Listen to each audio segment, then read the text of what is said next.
Welcome to EntreProgrammers Podcast, the podcast for developreneurs, the podcast where you get to be a fly on the wall listening to real conversations of three developers trying to tackle the challenges they face as entrepreneurs.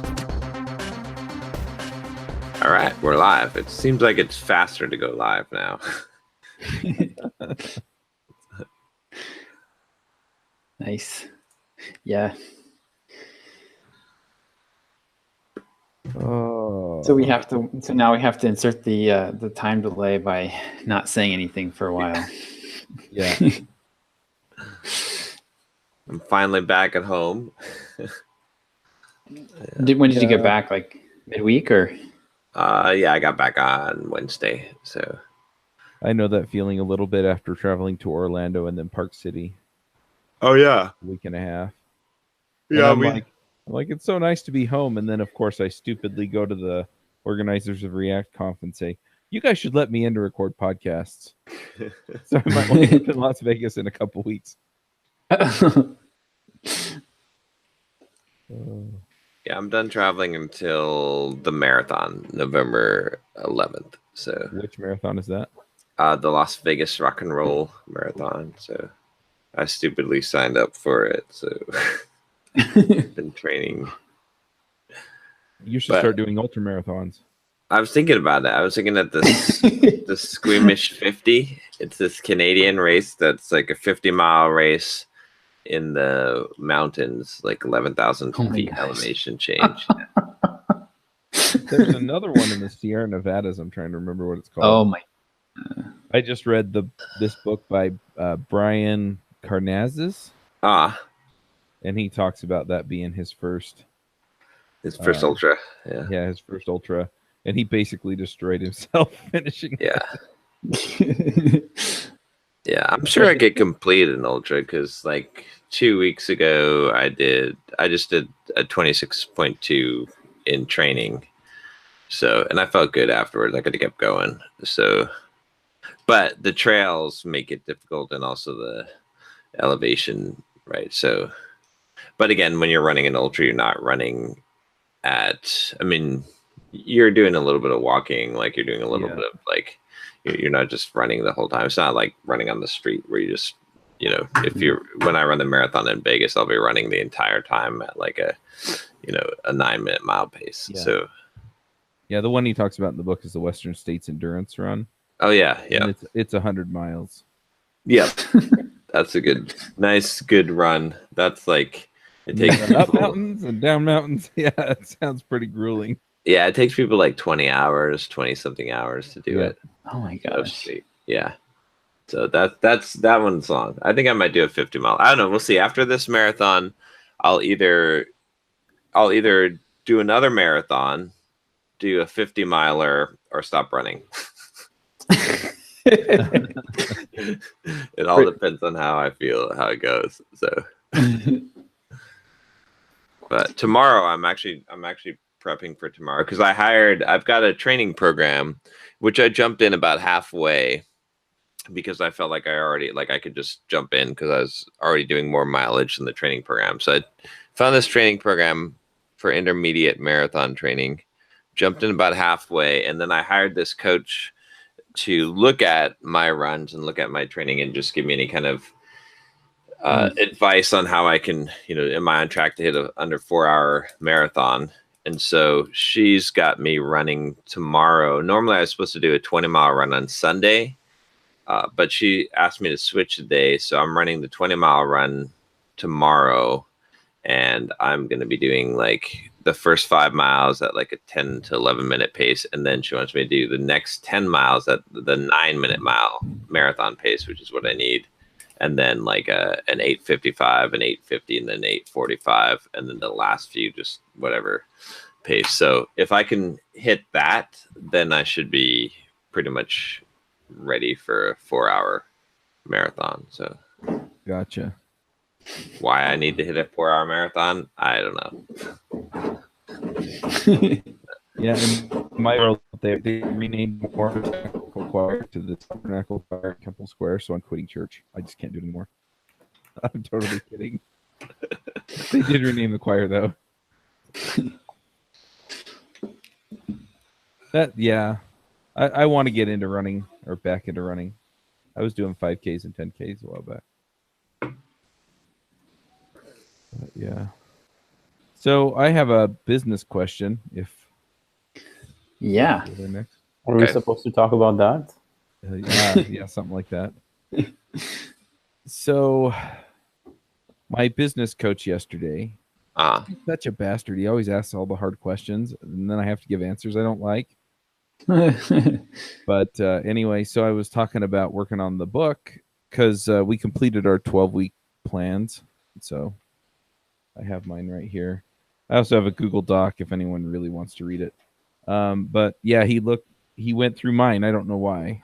He's like, everybody send me your plans. Then he picked mine. Okay, great. And so the first thing is automate and systemize all aspects of the podcast production process. And that basically means I'm going to build Podwrench this quarter. Yeah. The second one is to be 1 month ahead on operating expenses in the bank by the end of the quarter. So I've got to find more sponsors and everything. And the third one is to finish the damn book. Yeah.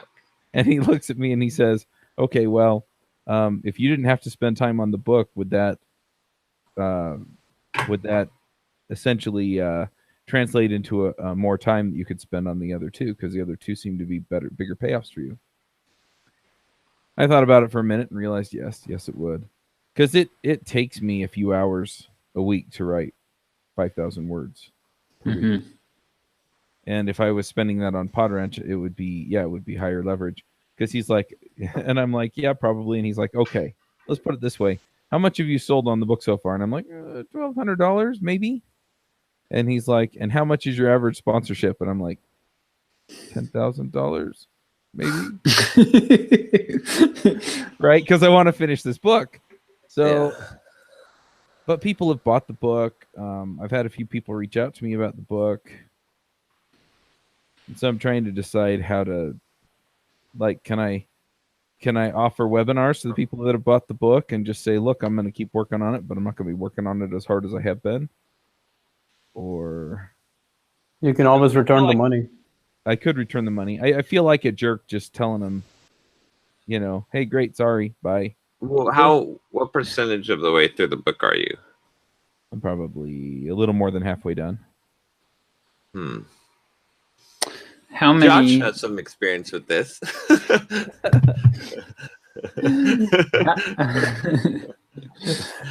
Are you saying that working with authors is more pain than being an author? How many copies have you sold then? Like around 100? No, because I sold one course. Oh, okay. So I've sold 20 copies or so.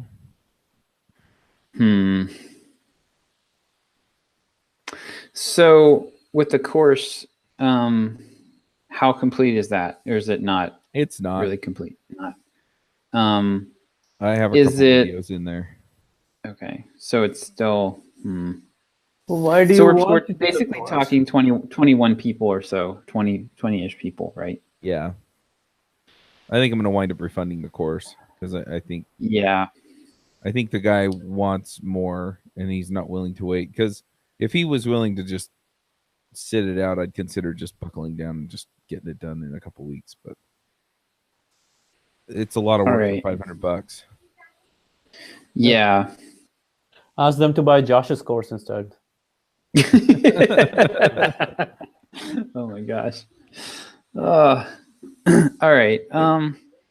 Since it's such a small number of people, I would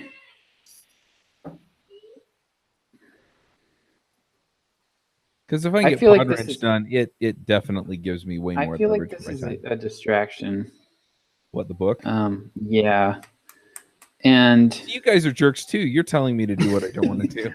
I think I've been consistent in saying this. Yeah, though, I think we've all been saying from the beginning been slightly against the book just because it's not moving you towards your main goal. It's a second business model. Yeah, but I don't.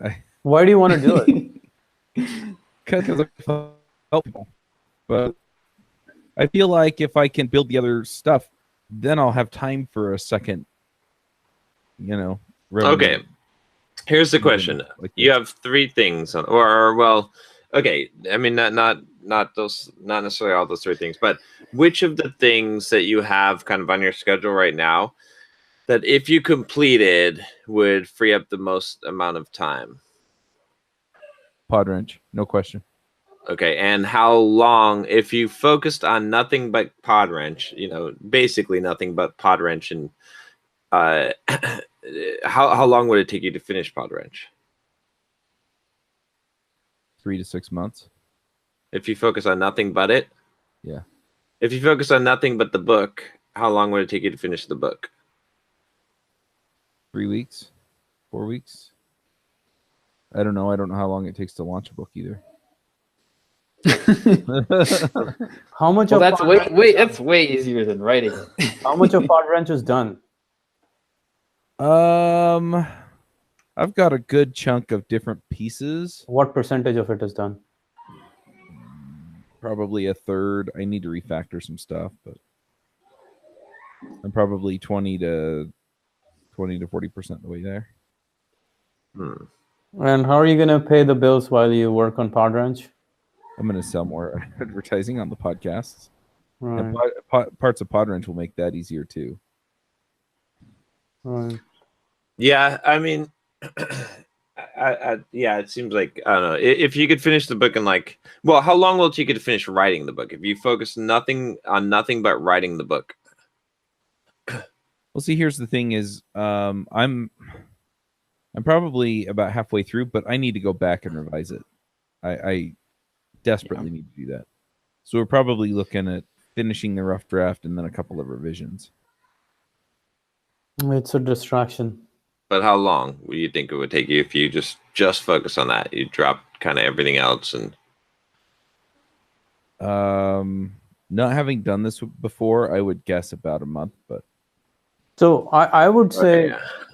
I'm going to add some other stuff into this mix. The idea that when you're going to, when you're trying to get into the book world and launching the book and all that stuff, you're getting into a lot of traditional marketing stuff as well. Uh-huh.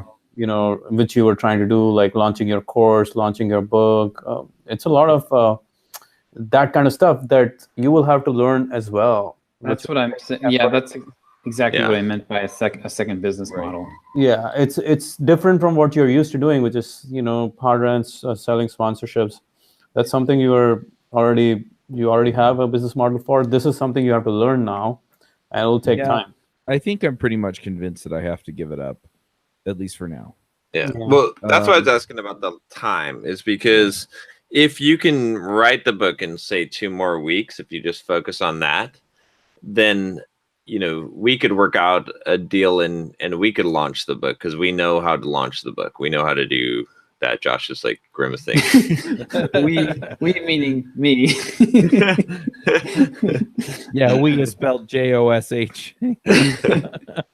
No, I would help. I would help too, obviously, but Yeah, But, you would I go don't know. vacation hard while Josh. we know how your partnership works. John would send me inspirational videos of himself at the beach. you can do it. With his shirt You on. can do it. No, I don't know if I could get a version that I'm happy with out by then. Yeah. Okay. Then I All right. drop it. One other possibility that you could consider would be, I don't even know if this is worth considering, but finding someone to help you write it. So what I'm doing, like what Jason and I have started doing this week. So we did our first webinar. I won't go too deep into this, but we did our first webinar on Monday.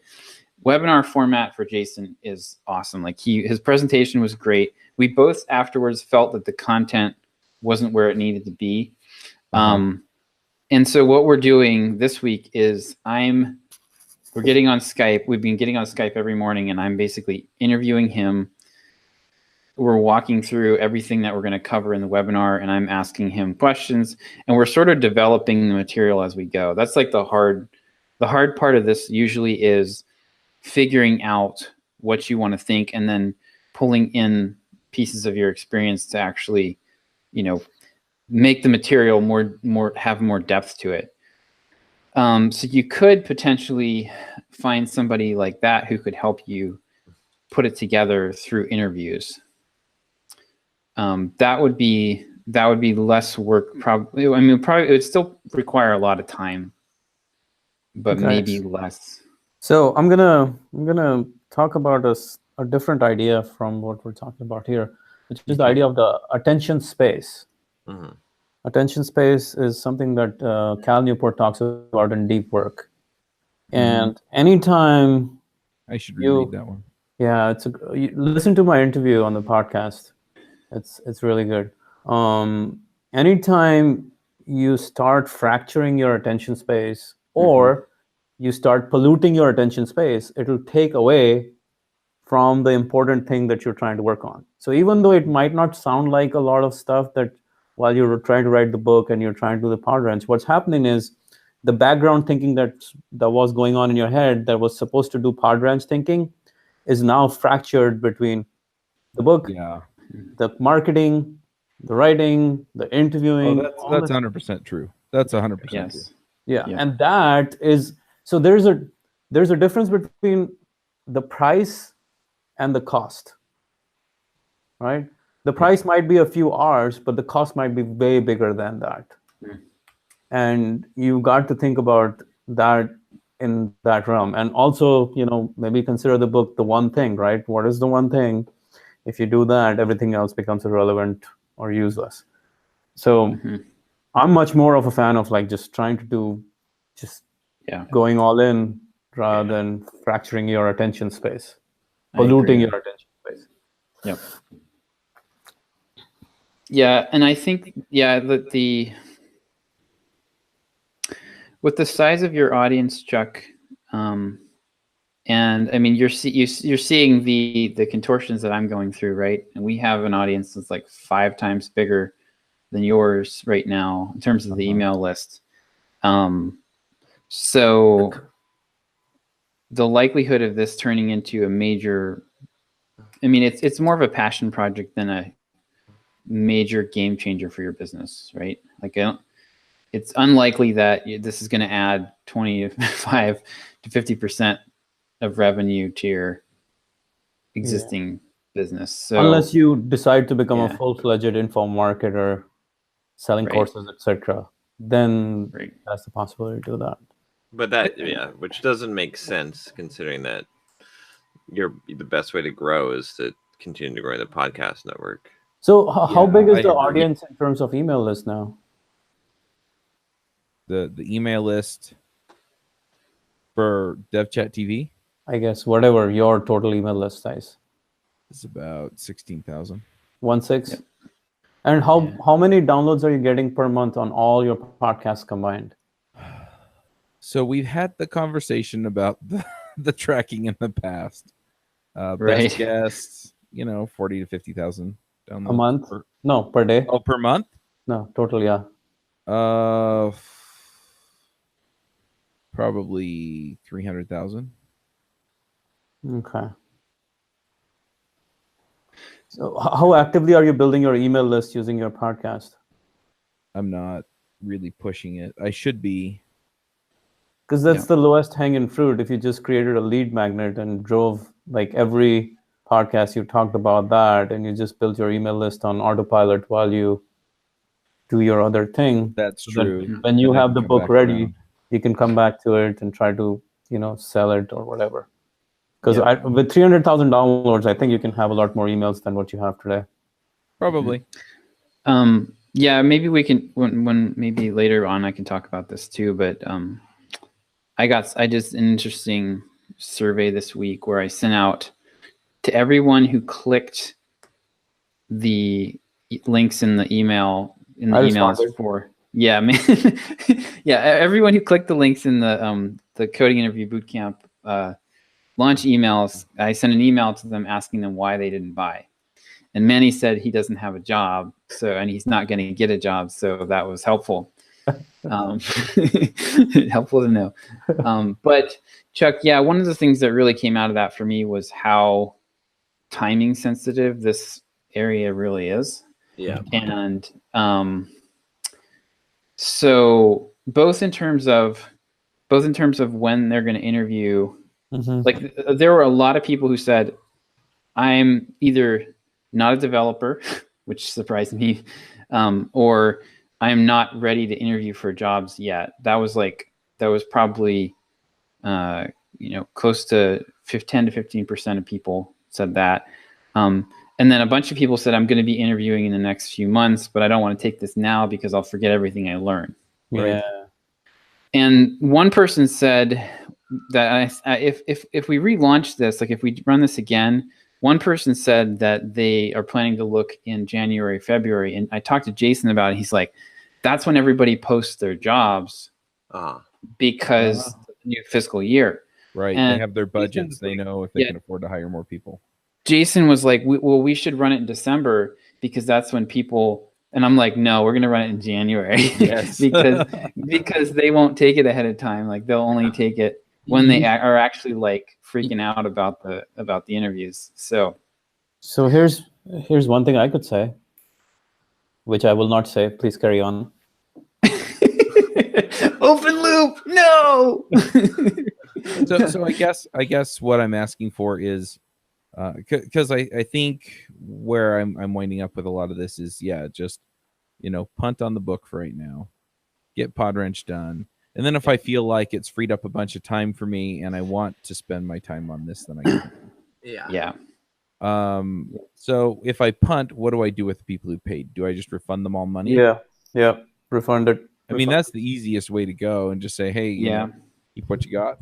Easiest way to build goodwill too. Yeah. Yep. How much we're talking about? $1,200 about?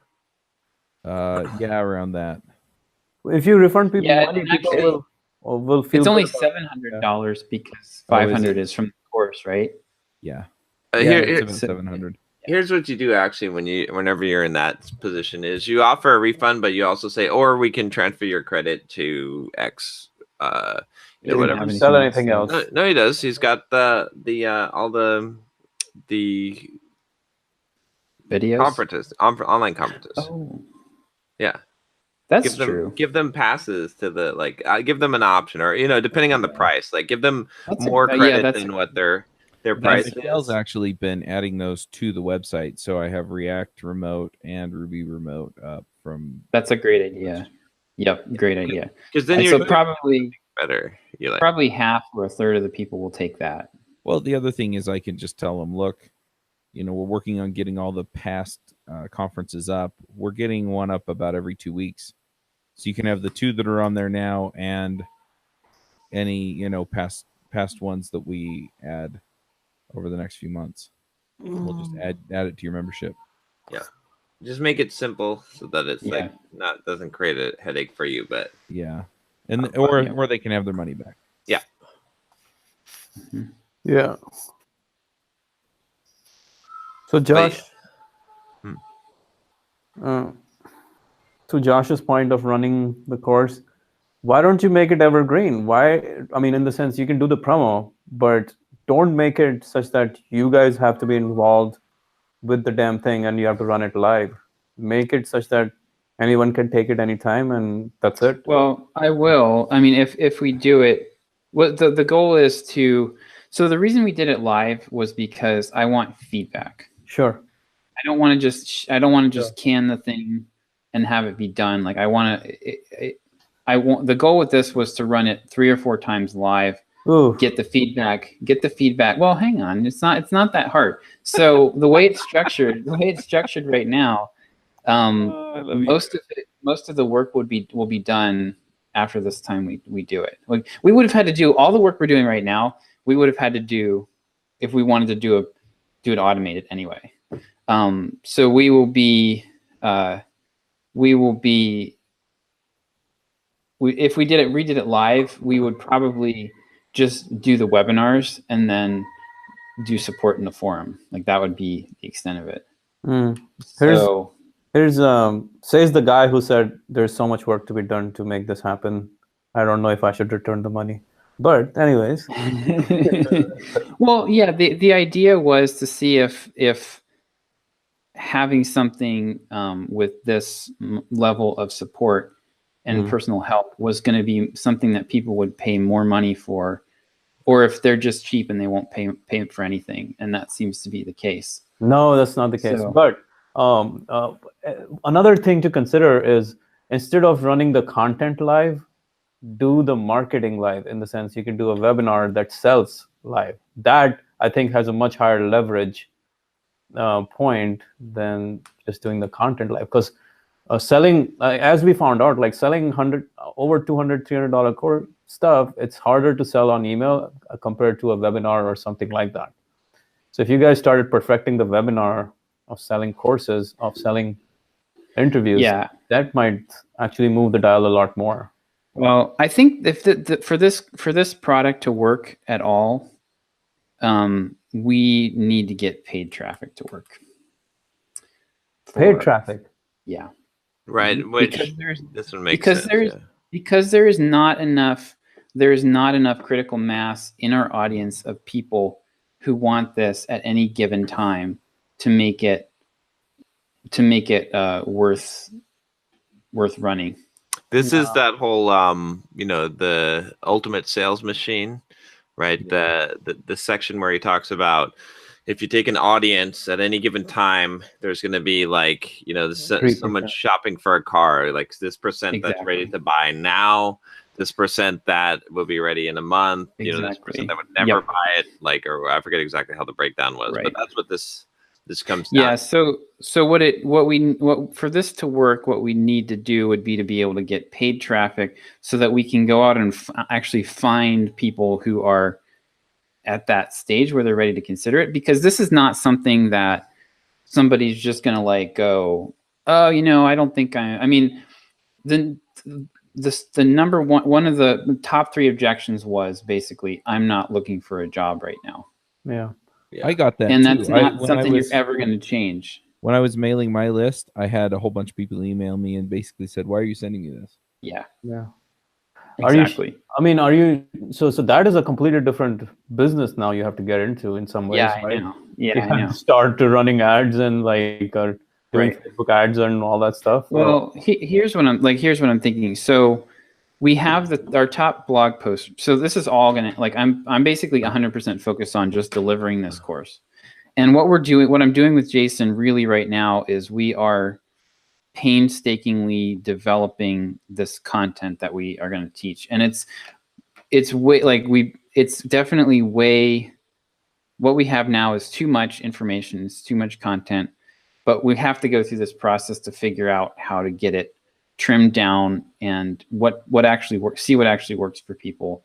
So it's kind of it's an iterative process, but we have this blog post that is getting over 1,000 page views a day on coding interviews. So what I'll do is I'm going to use that as a wind tunnel where I'm okay, we've got 1,000 page views a day. Can I get 10% of those people to sign up for some kind of content upgrade?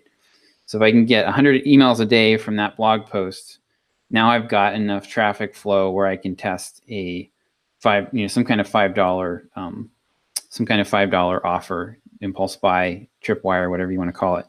And then from there we can, if we can get 5% of that 100 opt-ins to take a $5 offer, now we've got something where we can start to build on that. And if I can get that working, then I'm pretty confident that I can get paid traffic working with Facebook. Well, because how about trying to do webinars when they come in, automated webinars at some point? Yeah, probably we would be doing a webinar. If we're going to do Facebook traffic, we probably would be doing a webinar.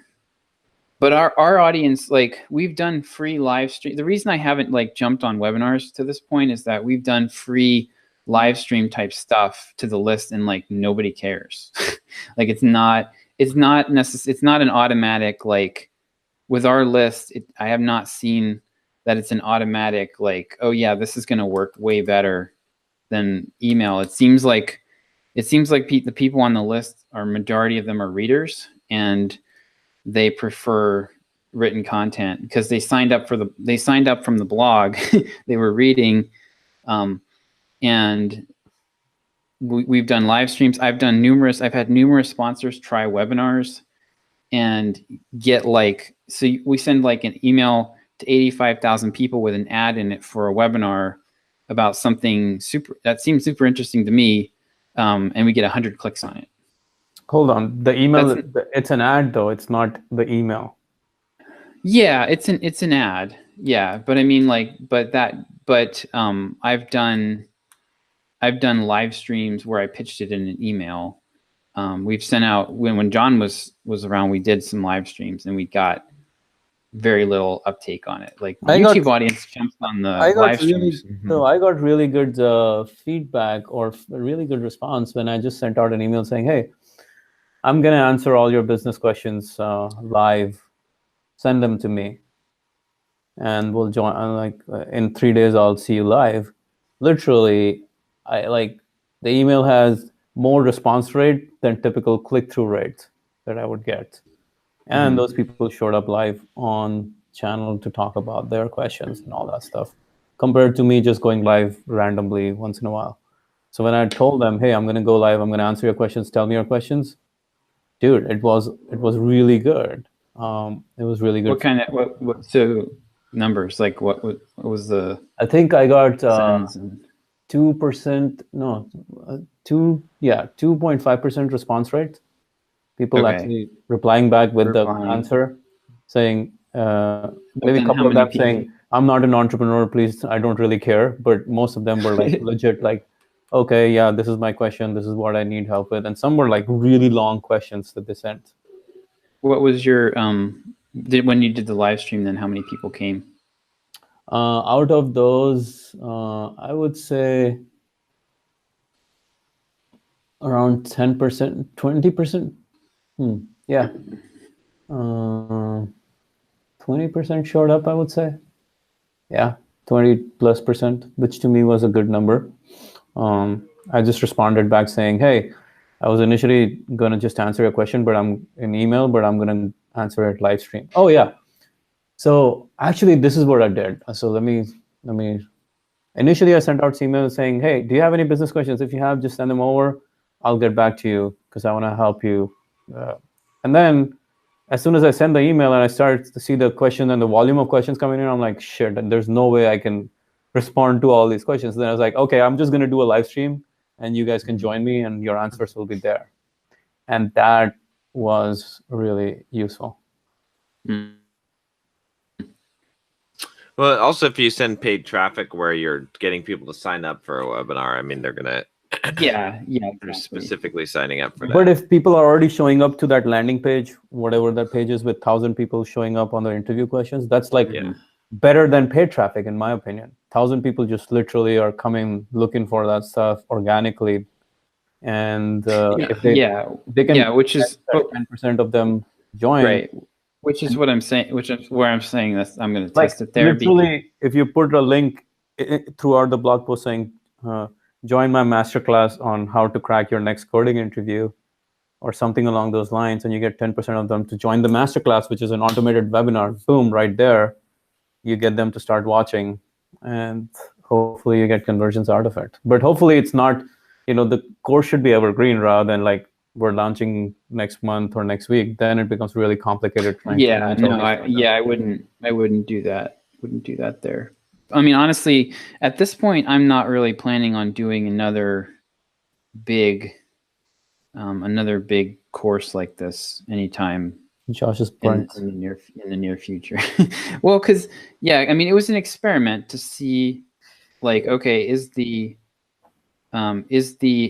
more of a personal touch, more direct help and hand-holding, is that going to be something that people are willing to spend more money on? And in this case, the answer was no. Well, it's maybe, right? Because the number one objection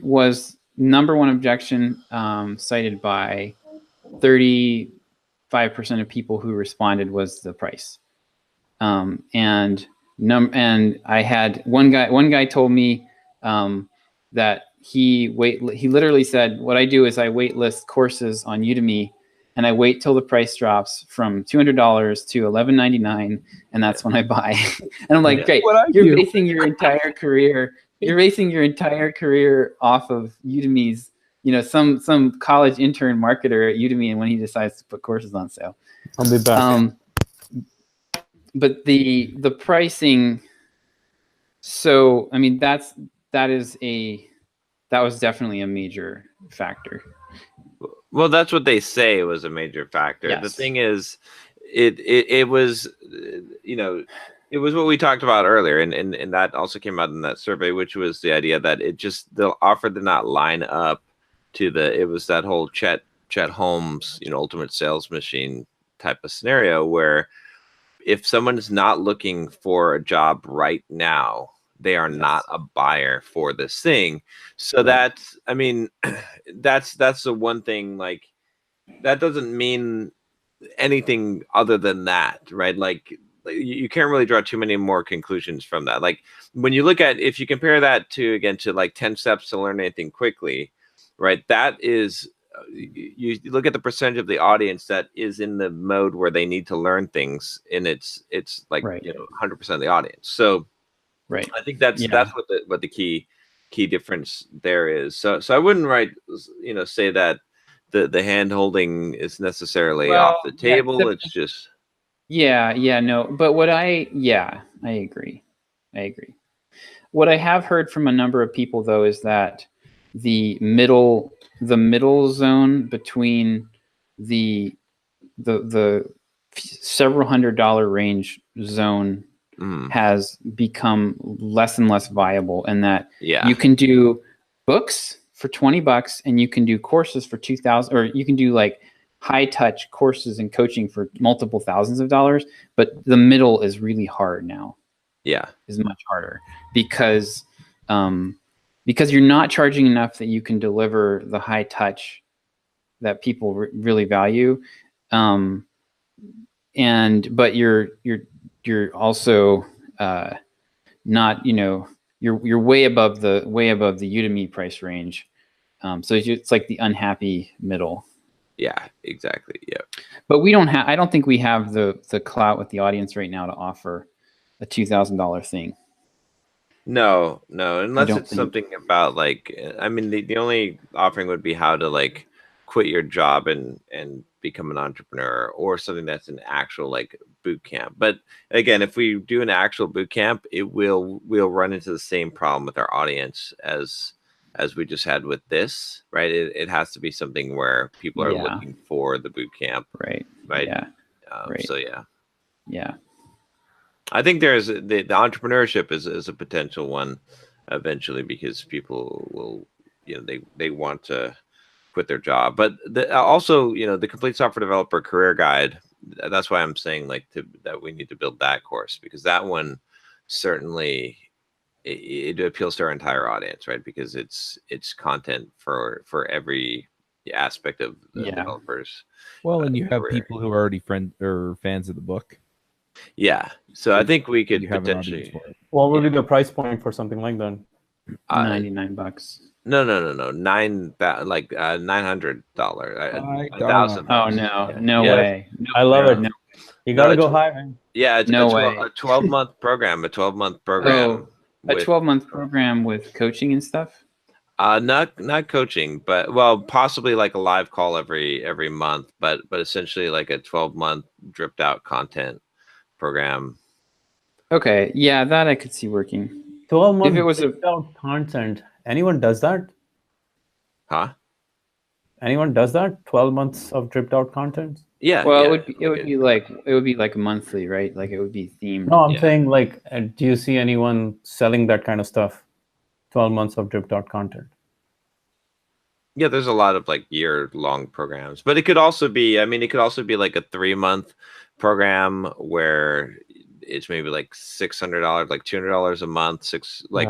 Actually would be best is like a 3-month program where at the end of it you're part of the community where it continues on from there, and you get like free membership into the membership site essentially. So you pay $200 a month for 3 months. Something like 12-month programs that are about $9,000, but usually there's some aspect of like Personal weekly coaching. group coaching and things like that involved. Yeah. Yeah, but we Well- want something that's more automatable. So take the yeah, I know. Then you have to convince people that there's the value there. Yeah.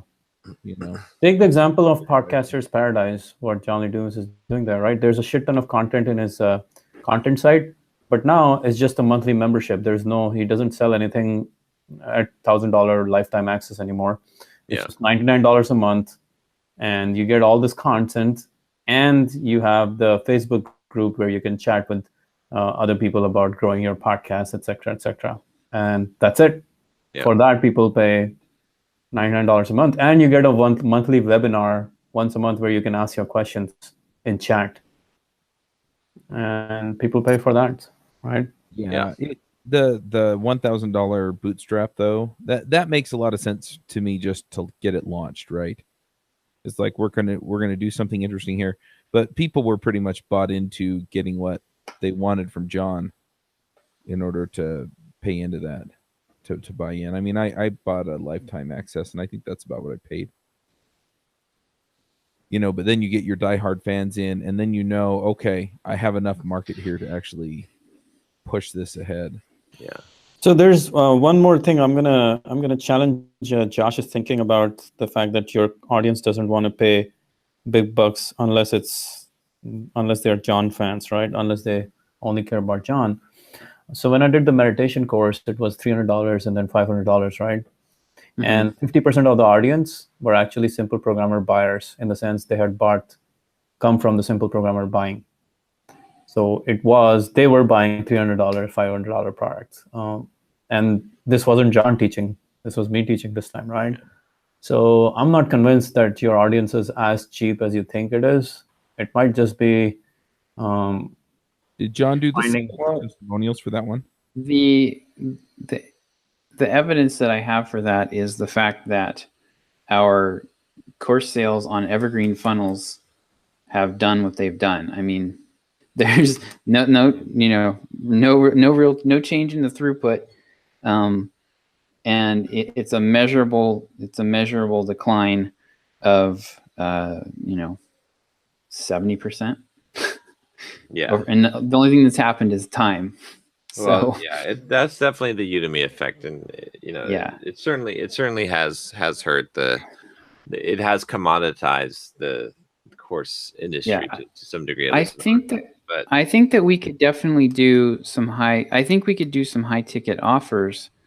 The challenge is finding, and this is where I'm just gonna have to continue and chip away at this, is finding stuff that hits a big enough piece of the audience that it's actually something that we're going to get enough critical mass on. Do you really need a big enough audience if you sell a $500 course to 100 people?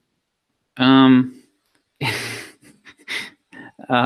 mean, I need there to be 100 people willing to pay $500 in the audience, is what I'm saying. Which there were not. 3%, it's the 3% rule. Again, the for this sales machine rule. For this course, there was there were 40 people willing to pay $200 at this moment in time. Yeah, And the timing of this is a really challenging issue. It's always going to be Unless you make it evergreen, it's always going to be a problem. Right. Yeah. Yes, and no. Well, I think to some degree. Even You're with right. Evergreen, it's still a problem because they're not going to find, you still have to market it. The only way that Evergreen is not a problem is if you can use paid traffic and go out and actively find people who are in that situation. Well, that's what your search page is already doing for you. It's bringing you 10 new leads a well, day. that's true. That's not going to be enough. That's a wind tunnel to test some offers that will work, but it's not so let's do the math. So we've got 1,000 a day. We might be able to get that up a little bit, but we're ranking #1 on Google for most of the big terms now. So, or #2 on Google. Mm-hmm. So we get 1,000 to 100 to if we get 5% of those to buy a tripwire, that would be decent. 10 would be You'd great. be surprised, if you already have 100 people in the list, you can get 5% to buy through a webinar. All right, I got to push back on this stuff because you guys are talking about things as if we just put something out there at this price point, we should get about this many people to buy. And there are so many things that go into these decisions that you can control. I mean, it's not just how many people are on the list that would be willing to buy. It's what's in our offer that's going to make them want to buy. What are we putting out there that's different, that's going to get people's attention? Yes. It feels a little bit like we're talking like we're victims here, where it's like, you know what, the Udemy culture has made it so that it's hard to sell high-priced courses. And I think there's some truth to that, but at the same time, there's nothing you can do about that. There is zero you can do about I'm that. actually not saying... So, I'm not done. Hang on. So... Chuck's on a roll. Sit the fuck down. But so I mean, think Bitch. about what you can do. I mean, have an online party, do something different. Just be out there and you know, I mean, you've got to upset the apple cart to some degree and look at what you can do and find some creative way to make it worth it to these people. It's not just a percentages game. It's how am I messaging this? How am I selling it? How do I make it seem cool? How do I make it seem fun? How do I make it seem like it's worth the money? How do I convince people that there's the payoff? How do I convince people that they need it?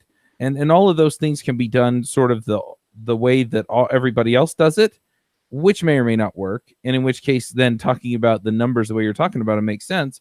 But why not go out there and shake the cage a little bit? You know, go out there and do something completely wacko. You know, hey, everybody, we're all going to have a shirts off party in San Diego. I don't know. But, you know, there are things under your control. And it feels like we're talking about why the numbers don't work out instead of trying to come up with ideas on how we can make something like this work or come up with something that will work better. There, I'm done. Yeah. Bravo.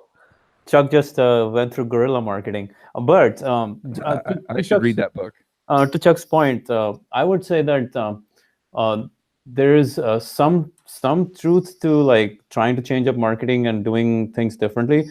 But numbers are numbers in marketing, in the sense there are statistics that we know very clearly. You know, in the marketing world, we know very clearly that a webinar can convert at a certain price point at a certain number percentage, right? There's no magic there. Once you have to get to that point, but you can get to the point is the answer. If you put in the hard work and if you write the right sales copy, if you do the right webinar, it will work. You have to get there. You don't have to take off your shirt in order to do that. It will. You can literally like just write good copy and like try to fine tune the webinar, and it will convert. Like conversion is like there is math and there is, you know, passion. Both of them are important, but it's not one or the other. It's both. You know, you can go crazy and do crazy marketing, but at the same time, math is math. You're not going to get 100% of people to sign off. No, that's fair. All I'm saying is that if you change the offering, change the messaging, you know, it's not just numbers. There are a lot of things that go into this. And if you do something unique that people can really latch onto, you're going to sell a whole lot more of whatever you're selling. Yeah, but Chuck, the thing is, I've been doing this for a long time, and I know what the levers are and the ranges of, like, you're right, like changing up the offer will make a huge difference within a certain range. Mm-hmm. And I know what that range is. You know what I mean? And so that's where, you know, it becomes like is this the smart place to really invest? Every price point is almost like there's a range of what you will get. And it's just a natural, like, we know the EPC numbers for a lot of the offers. They don't vary at all. Yeah. Like we're in a very tight window, right? Yeah. Every time you guys send an email, my offer compared to, Josh's offer compared to someone else's. Josh, how much was your EPC on this?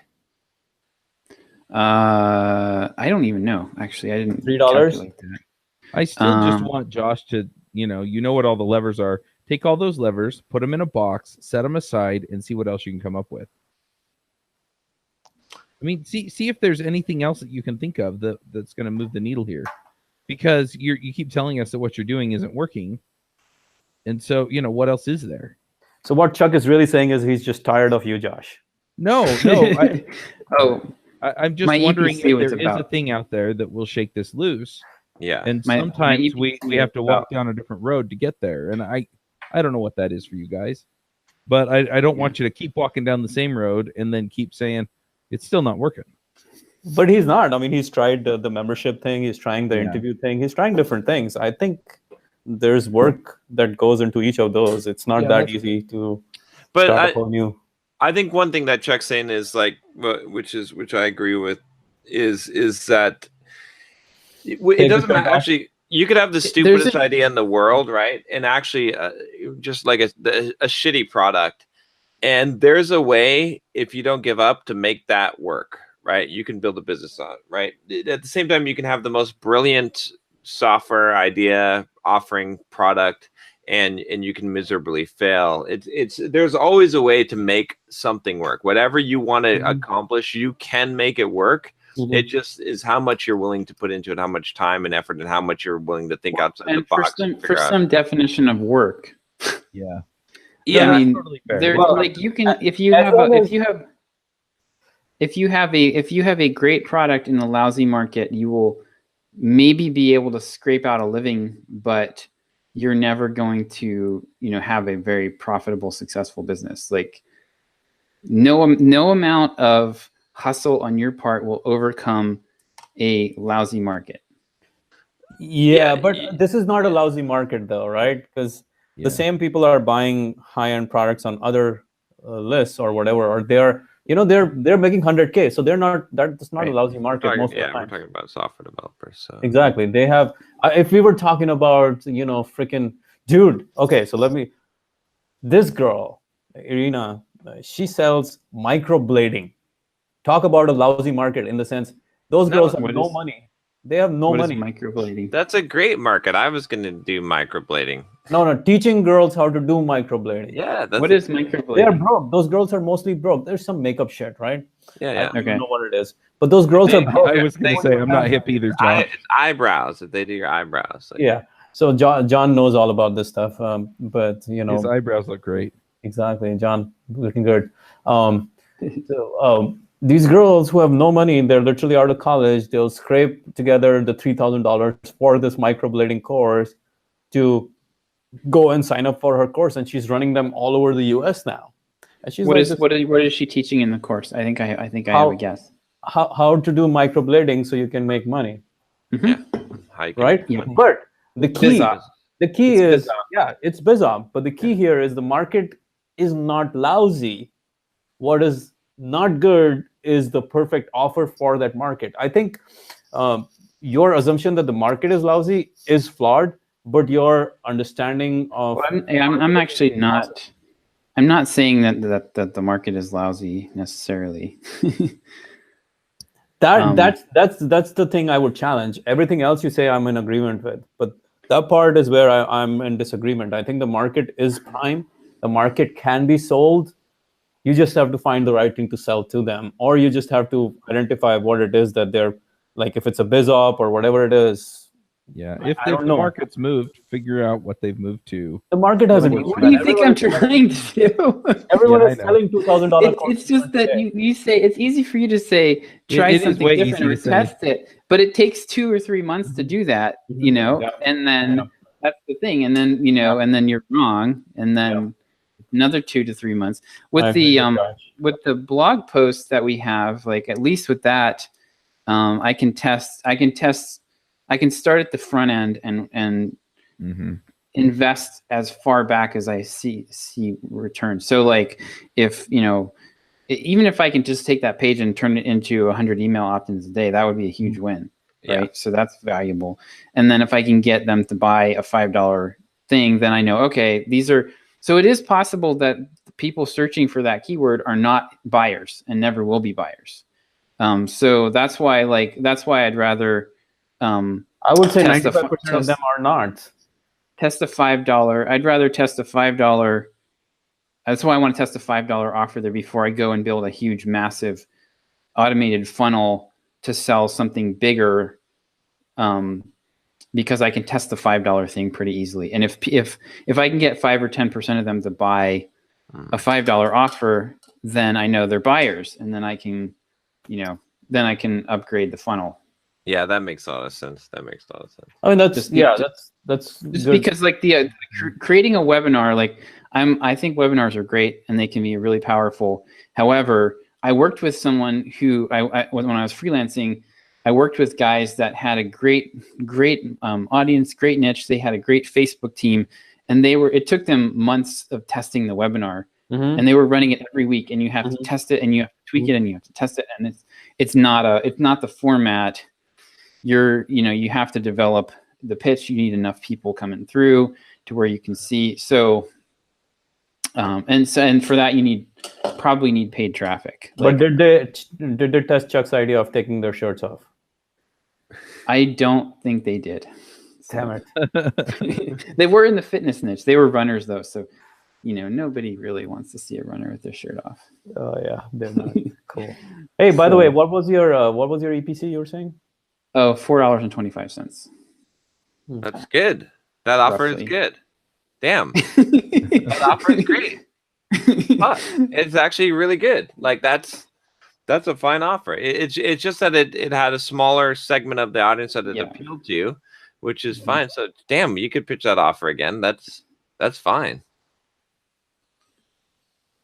In fact, if you just change the messaging a little bit, now that you know, if you adjust it, if you overcome the number one objection, which is I ain't ready for this right now, and you say, look, even if you're not looking for a job right now, these are skills that are going to take time to develop and practice. Yeah. If you anticipate looking for a job in the next year, you need to start now. And you're going to go through this course, and then you're going to work on these skills. Plus, these skills will help you to get a promotion. It's not just if you're looking for another job. If you're looking for a promotion, if you're looking to just improve your communication skills in general, right? Whatever, like, I don't know, there's probably a lot of ways to spin this to be able to overcome that objection and say this is something that you need right now. The other way to, I would still say that having an evergreen version of it would be much better than having to because then the objection is already addressed. It's settled. You don't have to worry about it. For this one, I think in general, I think if it was I think having a live version of it like this would probably potentially be better if it was not something that was so time sensitive. Yeah. If that makes sense. So if we did a live version of 10 Steps to Learn Anything Quickly, potentially that could be something that people would be willing to pay a lot more for versus this, where I think the biggest problem was how time sensitive it is. Right, because they have to attend live, and I think you have to remove all those obligations. Like you don't have to attend live; it's always available. Now you sign up, then you actually can attract a lot more audience. Well, you'll have it recorded now. Yeah, I wonder though, like the thing is, I'm people like going through it with other people. They like getting the hand holding and help. Yes, they do. yes. If you go the canned static content route, that's where you're no different than Udemy. No, you're no different than Interview Cake. People like, so people like the handheld community involvement route when they're actually trying to do something at that, but they don't like it in advance. I think that's kind of exactly what came out of there was, right? It's like, okay, if I'm trying to start a business, I want other people that are trying to start a business with me in the room. Let's talk about our problems. Let's go step by step. Let's take this slow. I want other people that are facing this struggle. But if I'm trying to develop a skill that I'm going to use at some point in the future, I'm a unique snowflake. This is huge. Okay. Yeah. I'm a unique snowflake. My problems are different than everybody else's. Right. And I need individual help. Okay. That is huge. That's where everybody believes that. Everybody. Here's my next offer to you. I don't want to be a snowflake. Offer an evergreen product, but offer an upsell that offers individual coaching with whatever his name is, or a group coaching with whatever his name is. Yeah. And you guys take a cut on it, right? So offer the evergreen and offer the upsell. And Yeah. now you can run the evergreen offer all the time I and give them the agree. upsell to Exactly. go for the higher Yeah. priced product. And you I think, yeah, exactly. I think that's kind of what I'm thinking. Like, I'm thinking I want to get a product that is like, I want to have a version of this that is less than $100. That's basically just content. Yeah. And then have one thing I'm thinking. So with the interview questions post, what I'm thinking is Jason has this really good formula that he developed that he calls the DICE formula for how to answer a technical question. So I think I'm going to try to make, like, he can do like a 10-minute video on this, and we can sell that for $5, and it will be like extremely valuable for people. Okay. And then from there, I can have a, what I was going to try actually was probably going straight to a $100 or $200 package of like a $200 or $300 package of mock interviews. So you're searching for interview questions, you get the interview, you get the questions, you get a then you buy a formula for how to answer technical questions. Now you can upgrade to get 2 or 3 mock interviews with Jason. And the thing is, like, that's going to be probably only 10% of those will actually get used. I mean, whatever it is that the audience wants, whether they want mock interview or what it is they want from the course, that's what you sell, right? Yeah. I mean, you can send out another email saying, why did you buy? And you'd get a lot of good answers on that as well. Yeah. Why it is that you bought, and then you can amplify that message and leave everything aside.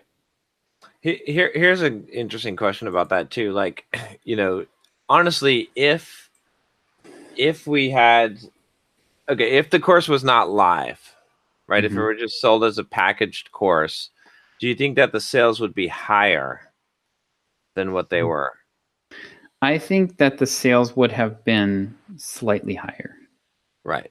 But not significantly. Not significantly, but slightly higher, because still, because again, looking at that whole, the Chet Holmes, the ultimate sales machine, right? That whole, like, these are the buyers. So out of that whole room, out of our whole room, right, we had a very small chunk of people that are looking for a job, that need this, that need to buy it. And then we slice that even smaller by saying it's live. So you have to be here, you have to attend it. So these are people that are like immediate, right? So I mean, I did every time I talked about it being live, I also talked about it being you're going to have access to everything. Everything's going to be recorded. That doesn't work though, because every time you tell them it is live and then you sell, hey, you can get access, it does not work, because now they're latching on to the idea that I'm paying $200 for live. Right. So it doesn't matter if I'm going to get access to the course recordings. I'm not going to use $200 worth of value that I'm going to get from this. So as a user, I'm not buying it, because in that moment, it's not worth $200. If you had said, hey, $200 for the live version, $100 for the recorded version, now it's a different thing. Now those people would have bought. In fact, you can go out to those people again, the ones who said we don't need it right now, or just send an email saying, hey, by the way, I know you don't want live. Here is the offer just for recorded. And you will probably pick up some sales from that, because it's a cheaper price. Yeah, I know I would definitely pick up a few sales from that. John, actually, I'm going to revise what I said. I'm actually not convinced that I would have picked up a whole lot of sales. I think I would have gotten a slightly different slice of people, though. I think it would have been a larger slice, though, because it's a higher percentage of people that would be able to, that could see this as more of training as opposed to like immediate need, because like I said, this is a very time sensitive thing. And if you are preparing for a job interview, you need this, right? But if you're like, someday I'll prepare for a job interview, you might buy it and download it and then, and then watch it later. So I think that's the difference there. But it's fine. I mean, it's, again, it shows that this is a valuable offer for the people that were interested. The EPC says that. I think the EPC would be higher if it's a downloadable version, and I think what Manny said is right, that the EPC would be the highest if it were a downloadable version with content, with upgrades, bumps to actual handheld live or coaching or mentoring or something like that. That would probably be the. You can have 3 levels here. The evergreen version, which is like the cheapest, maybe $100. Right. Then the live version that he would run with a group. And then even higher is one-on-one coaching. And you guys would take a cut of everything the same way you do. But now we're talking $100, $300, $1,000, or $2,000. And there are people who literally have that pain point who will pay more than $2,000 for an interview right now. Yeah, I believe that. Yeah, I think that and those pricing breakdowns are probably about right too. Actually, I mean, maybe even 500 for the live version. Yeah, but then you have to sell the coaching at $2,000. Yeah. Right. Just to show the distinction in the value proposition. Right. And the live version gets a group, a Facebook group, blah, blah, blah, blah, while the content is just content. There's nothing more. Right. Yeah. So and for that to work, that's where I'm thinking that we need Facebook basically, because if I did that with this launch exactly the way we described it, we would have made $12,000 instead of $8,000. What I would think is you could actually literally use the current traffic source from the 1,000 emails you're getting per day and literally just test out everything on that traffic source, leave everything aside. Yeah. All the people who are marked who are tagged in your database coming in today as interested in job interview, you can put them through a campaign, especially for exactly this campaign with 3 different levels and start to test it. And over time, you'll get the results rather than having to run Facebook traffic. Because, dude, running Facebook traffic is another fucking beast of a work. I've done a lot of it. I've done a lot of it. So. No, that makes sense. So testing that like treating this, I mean, we were talking about this before, is treating this as a separate funnel. That page on the website, we should just be putting an offer, getting an opt-in, and then testing sales on that to see. Because if we can get that converting and get the messaging right, which we can, I'm sure that we can, then that will. And these are new people, so there's no harm here. It's not like we're going to keep on testing the same shit different shit on the same list, so people are going to get frustrated by it. These are always, we have plenty of new blood here, so that makes a lot of sense. It's the first thing we have that has enough volume on a single focus point to actually do that.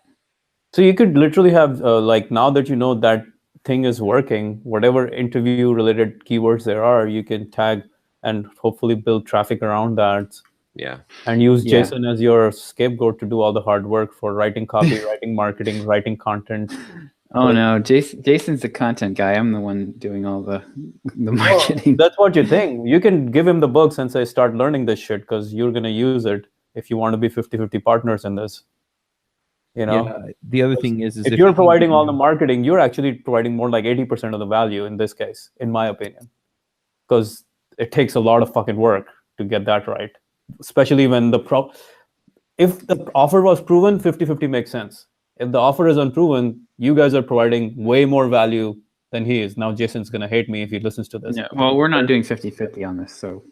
Yeah, even 60-30, like if he learns to do marketing and if he can write marketing and if he can do marketing, then he's offering much more value. He's bringing a proven offer. He's not bringing a proven offer right now. So you guys are doing a shit ton more work than you think. And you're bringing your own traffic. You're burning your own trust with the list. So there's a lot that's going on. Well, and just to throw it out there as far as, the amount of work and the percentage you're giving. Up at Framework Summit, I talked to a bunch of people who are working with Egghead or Plural Sight. A friend of mine just bought, I think it was Thinkster. Don't quote me on that because I don't remember for sure. But he's taking that over and nobody's paying more than 25%. Yeah, no, I know. We've tried offering lower amounts in the past and had had people walk away. So that's because we don't like when you need to get a few of these working to prove to people that it's going to work and they can see. You need a John Sonmez where it's like, oh yeah, John made, he's retired now because he made a bunch of Plural Sight courses. He's retired now because Josh works. No, I am not funding John's lifestyle by any means. Here's another way to think about it. Find Go you to someone Dan. you can whip like John whips Josh. Yeah, got it. Think Dan Fagella model. Yeah, flagella. Yeah, that means whip.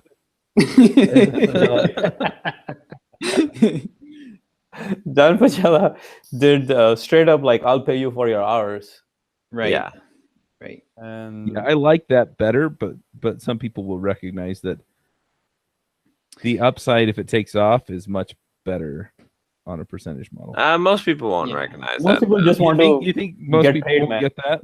Oh, believe me, most Yeah. people don't even. because Okay, because you're also so- taking the downside. You also have to realize Yeah. Right. if it doesn't work, you're still getting paid.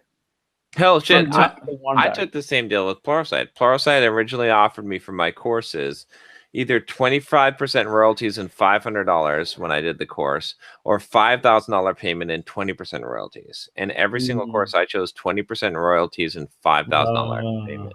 Yeah, I could have had another $1 million or so, but but the reason why, right? And I analyzed this and I did some calculations on spreadsheets and stuff, and Plural Sight was small at the time, and I anticipated that, based on this, like, the odds were that the $5,000 payment was going to be worth more, right? That was Right. the odds at that time of the company. It required them to grow quite a bit in order for that to happen, and so that immediate cash was worth it more. It also allowed me to quit my job. So there's a lot of reasons, and I wasn't even hurting. So I mean, what I'm saying is that, like, if I made that decision, there's definitely other people would make much worse decisions than that, and it's not a bad decision. It's hedging Based on the your information you had.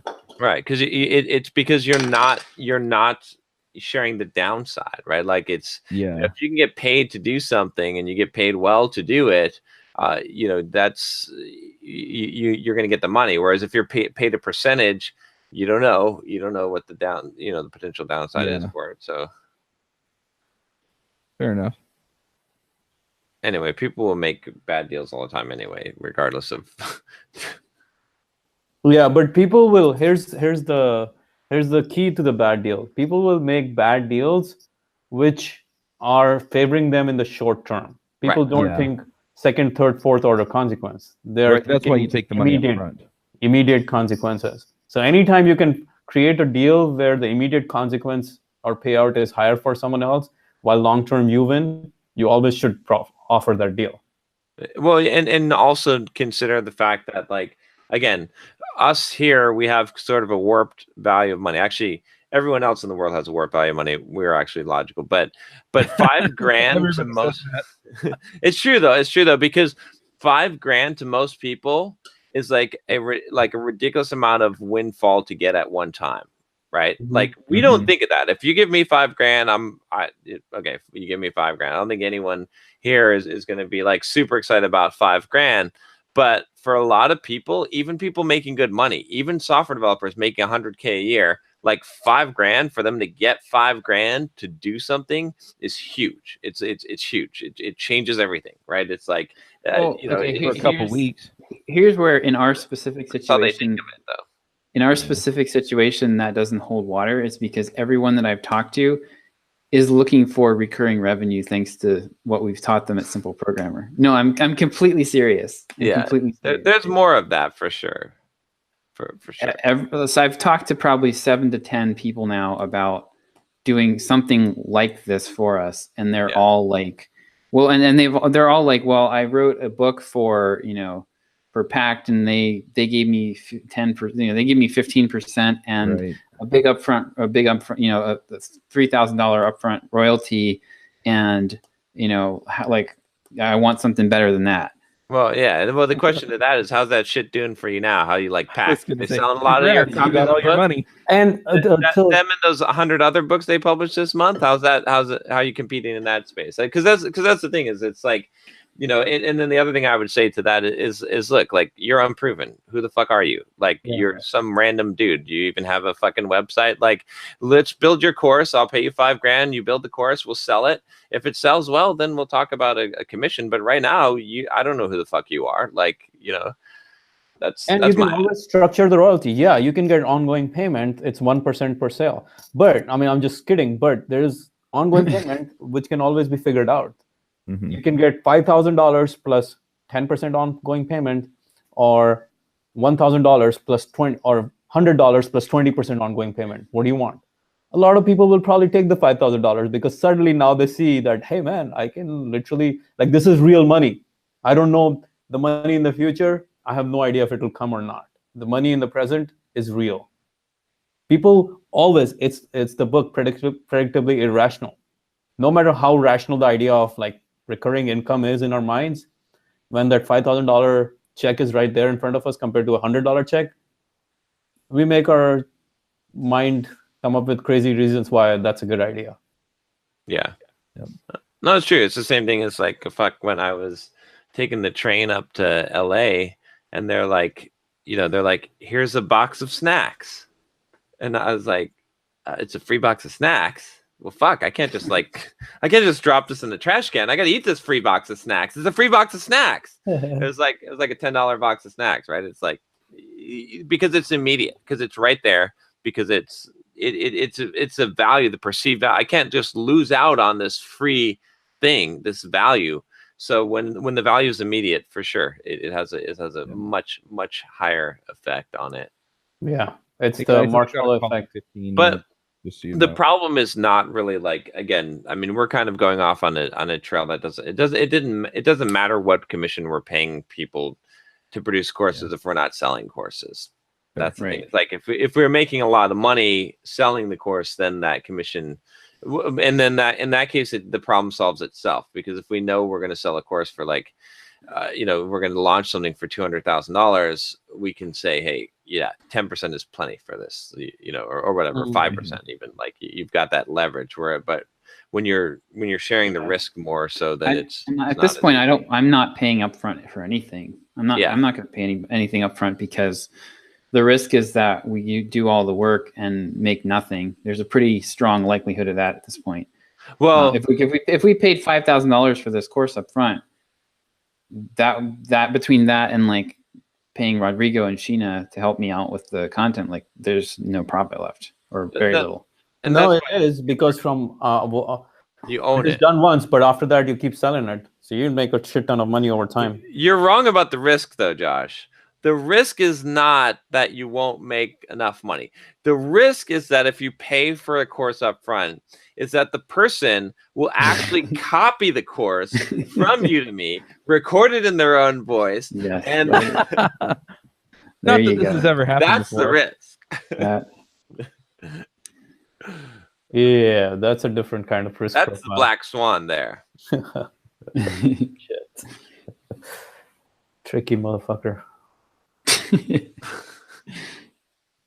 But yeah, I don't know. I mean, the thing is, like I said, you got good information. I think the EPC is fine on that. It's actually high. So I think overcoming that objection of the timing, that's the number one objection to really overcome. In that's even I mean, price. I don't know, price is always an objection. I don't even count that. When people say price, it's bullshit. People just say that. That's people always say price. Price is well, bullshit. it is, except that again, what we've seen over the last 2 years is that the price of our $100 course now has to be half of what it was in order to make the same number of sales. Well, that's when if we're talking about making this an evergreen course, that's the sandbox we're playing in. It's yes and no. I mean, yes, if you compete as a commodity, yes, but more to the line of what Chuck is saying, if you take yourself out of the commodity space, then it's different, right? I mean, it's like look at phones, right? Our phone prices are supposed to go up or down, because fucking iPhone now is $1,200. This is ridiculousness, right? Like, because of people like you still buying it, right? But why? Why do people buy the iPhone? Because the price doesn't actually fucking matter. They can charge $2,000 for the iPhone. People will still buy the iPhone. It's because they want it. It's because they've been sold on it. And so, yeah, I mean, people will object to price all the time. And if you go into the commodity market, of course, the price will make a difference. But my whole point in this is that video courses are a commodity market. Not No, they're necessarily. not. No, They're no, no. not. If you group Period. yourself into video course, but you're They're not not. selling a video Yeah. course. If you Okay. sell a Selling a video solution to a course, problem. if you Yeah. sell a video course, yes, right? Yeah. But we're not selling a video course. We're selling the outcome of what they can get, and they can only get it here. It's exclusive. It's not. We can't. We're not going to put ourselves in the same places as other courses that are quote video courses. So I think that's Yeah. the difference here. Well You're then not why can't selling you? drills, you're selling holes. I think, Josh, that is something you really got to believe, that Okay. prices are going down because everyone is selling at ridiculous prices, like Murray Forleo and Jeff Walker, or even Grant Cardone. Like, he just came up with his real estate course that John's going to buy. You're buying the multifamily course? I'm looking at it. I've got it on my board. It's like $900 for the audio and video. It's $600 for the video and like $300 for audio only. So Who cares about the video? Yeah, I might just grab audio only for like $300. So can we all pitch in for the course? hey, this is live. You can't like. No, we're just we're pitching in for your contribution. We're making it easy for you to buy. No, Manny, wink, wink. We can't. Wink, wink. Okay, so All right, I've everyone got to is jump selling- off, guys. People All are right. selling, Okay. people are selling higher and higher price point product courses, not lower and lower. Anywhere you look, everyone's selling pretty expensive products. Which are you pick? Price is never the issue. Price can be. I'm just not the saying, like, the other objections can be overcome for sure. The Udemy thing has been around for a while. Hasn't changed the price points of most of the guys who are Okay, well selling then how do you? Okay, so then explain to me how an automated funnel with more traffic going through it, selling exactly the same thing, everything the same, produces a third as much as it did a year and a half ago. Well, that's just Explain because that. they associated with the John, and John is left. So that's the. It was happening well before John left. It was happening 8 months before John left. No, it's definitely the Udemy effect. There's no question about it that the courses can be that the average value of an online course is perceived value is lower for sure. I mean, that still doesn't mean that you can't sell a course. It doesn't mean that you can't. It means that formats have certain expectations around them, and once you put something into a specific format, you are setting a price range on it. So a book, for example, why was it that video courses? So it used to be in like 20 years ago, 30 years ago, you could sell a book through the mail for $100, $200, $300. No one can sell a book for $300 now. So then it went to video courses. So you would take your book that you could only sell for 20 or 30 bucks, and you would sell it as a video course. And then you could get the price back up to $200 or $300. Well, the same thing has happened with video courses. They've become commoditized just like books did. And so now that's where I'm trying with now it's mastermind groups. Well, exactly. No, it is. It's the hand. Yeah, that's where it's getting more like people are drowning in video courses. The number one objection that I got besides price was I'm already taking another course and I don't have time to do this.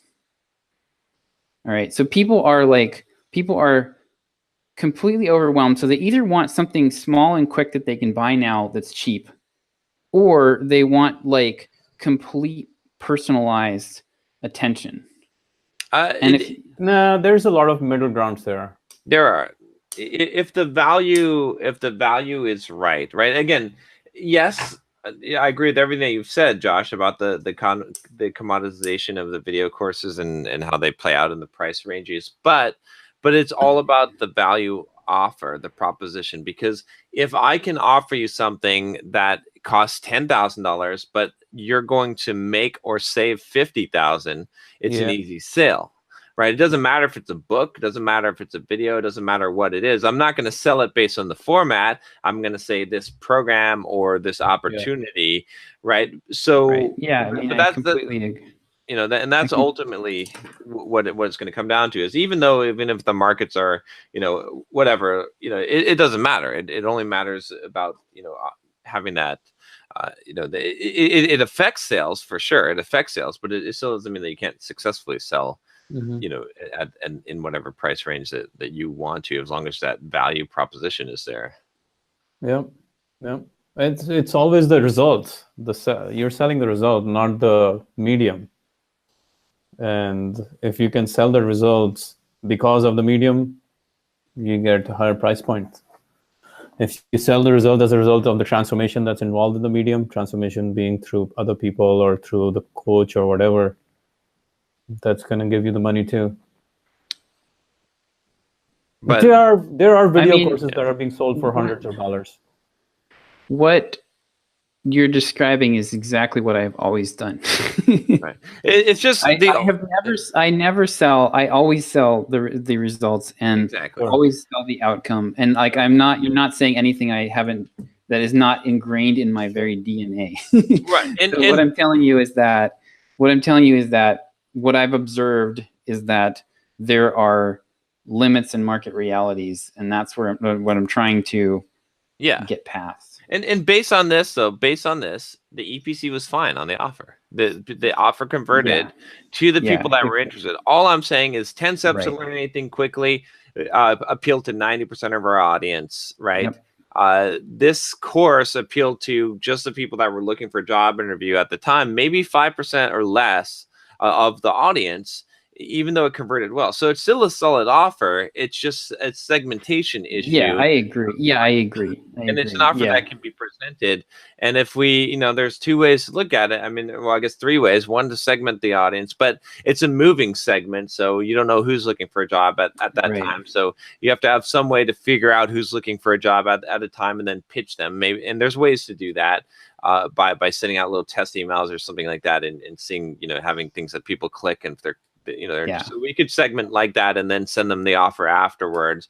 Or we can have direct traffic that's coming in that is interested in that segment. We know they're pre-segmented when they come in, which we encompass also throwing out ads that were specifically trolling for those people. Or the third option is just to say, look, we know that only a small percentage of the list is going to take this. We can increase that pie slightly by getting rid of the time factor, overcoming the number one objection of saying that, hey, look, you want this regardless of the time, and not making it a live course. That might make that pie a little bit bigger. And then we know that offer converts, and maybe we get the EPC up there to like the $4.50 to $5 range. And we're not going to sell like a huge amount of money off of it because we know there's a smaller segment of the list, but it's still a profitable offer to send out to the list.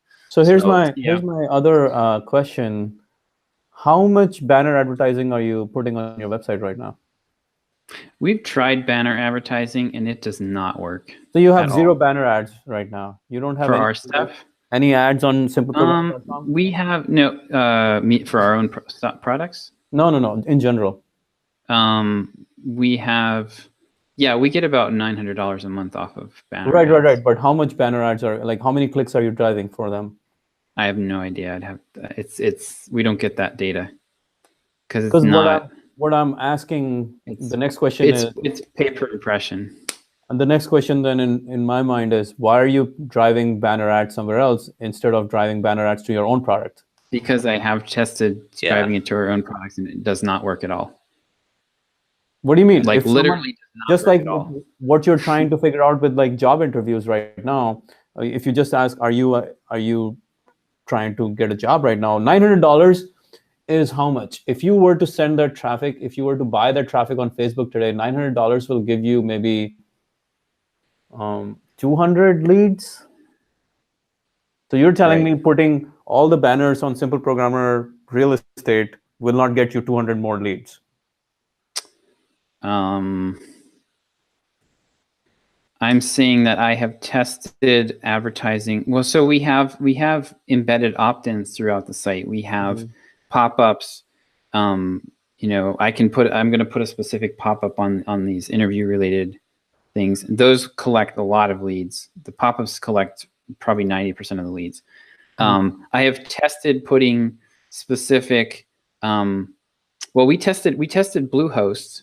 Mhm. We put a Bluehost banner all over the entire site. We've tested Plural Sight. Hang on. I've also tested our own products. I'm just telling you what we've. So we've tested. I've tested Plural Sight, and we drove hundreds and hundreds of clicks and no conversions. I've tested Bluehost, same deal. Like we quadrupled our traffic that we were sending them, but we got no conversions out of it. And then I've tested our own products in those spots and got no conversions. So that's why for like the $900, it's pay per impression. Mm-hmm. So it doesn't require them to actually do anything. And so that's the only reason we're making $900. If it was pay per click, I think we'd probably be making a couple $100 a month. So my question was, could you instead drive them to your own opt-ins, not to the product? Well, we're already doing that. We're already collecting. I mean, I could just swap out the opt-in that we have now for a different opt-in. I get it. So I've got a sidebar. For the money that you would spend on advertising, you might as well just advertise it on your website, because there are programmers coming on your website which are hopefully looking for jobs, and you can say, "Are you looking for a job?" And then you segment them accordingly. So here's my take on it is that we are already doing a very good job of harvesting all of the people who are going to take any kind of action, and the $900 that we're getting is passive people who are just passively viewing the page and never going to do anything. Yeah. If that makes sense. Like we've already got we've got a number of calls to action on the page already. And I've not seen that. I've tried multiple things where I thought I could, the reason that I'm so adamant about some of this stuff is because I believed and tested everything that we're talking about. Like I was like, oh man, this is going to be awesome. Like I'm going to send people to, I'm going to send people, I've tested remarketing. Like I've tested the heck out of remarketing where I'm like, people are viewing the sales page. They're viewing the add to cart page. Oh, easy money. And it, for whatever reason. So the stuff that I'm adamant about is like, I'm adamant about it because it's not theoretical. Mm-hmm. Mm-hmm. Yeah. We definitely have tested and had the discussion about the banners, but it doesn't mean that there's not a way to make any of this stuff work. It just means that it just means that it's not low hanging fruit. It's it might be doable. It's like how far. It's farther down the chain of things to try again. I mean, John's videos right now are running Dev Martin Career or something ad. Couldn't they run an ad instead to your whatever? The Dev Mountain. Yeah. We have that. We've got hundreds of videos with mentions of our products in them. Yeah. Or certainly dozens and dozens. So, and those are better. That's going to be better than any ad you run. It's like an organic mention.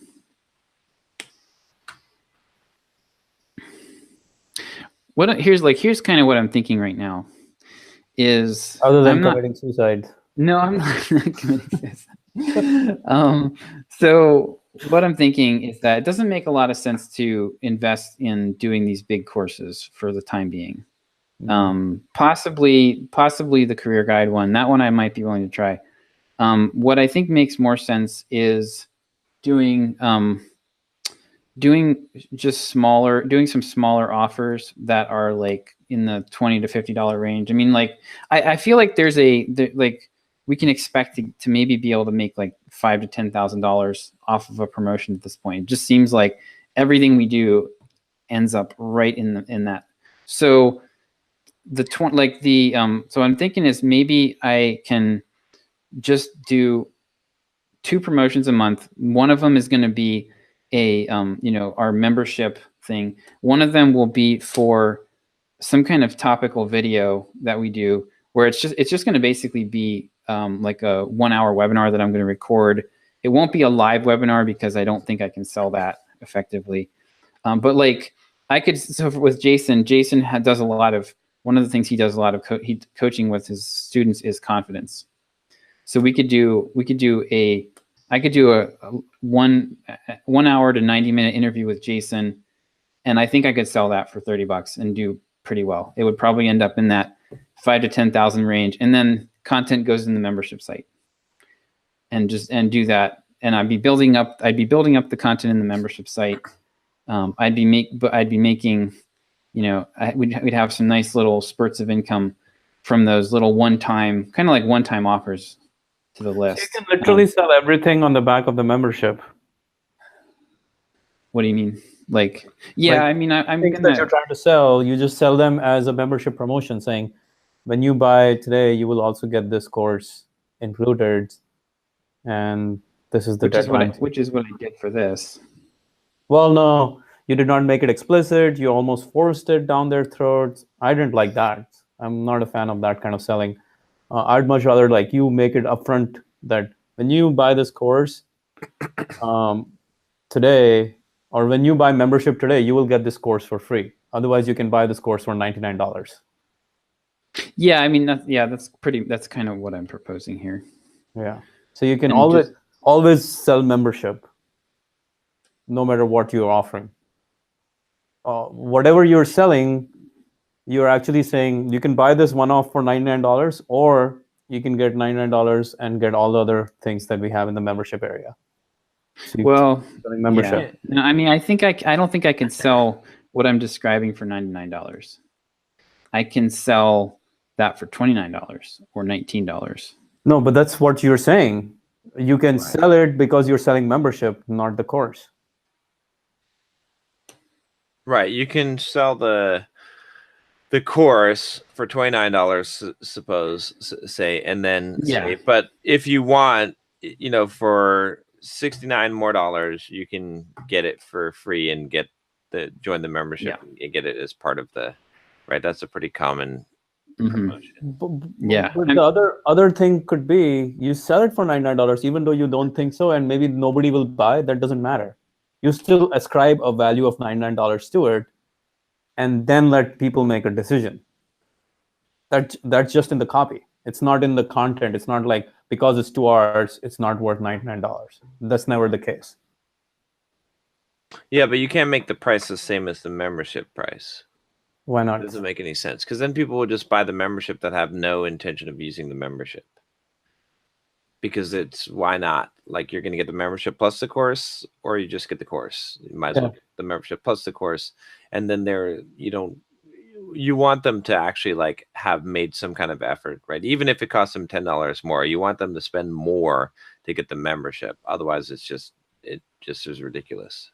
Yeah, because we'll get like with the $29 pricing, there's going to be a whole lot of people that are not willing to go to $99, and we'd be able to get some revenue from that, get some people into the membership.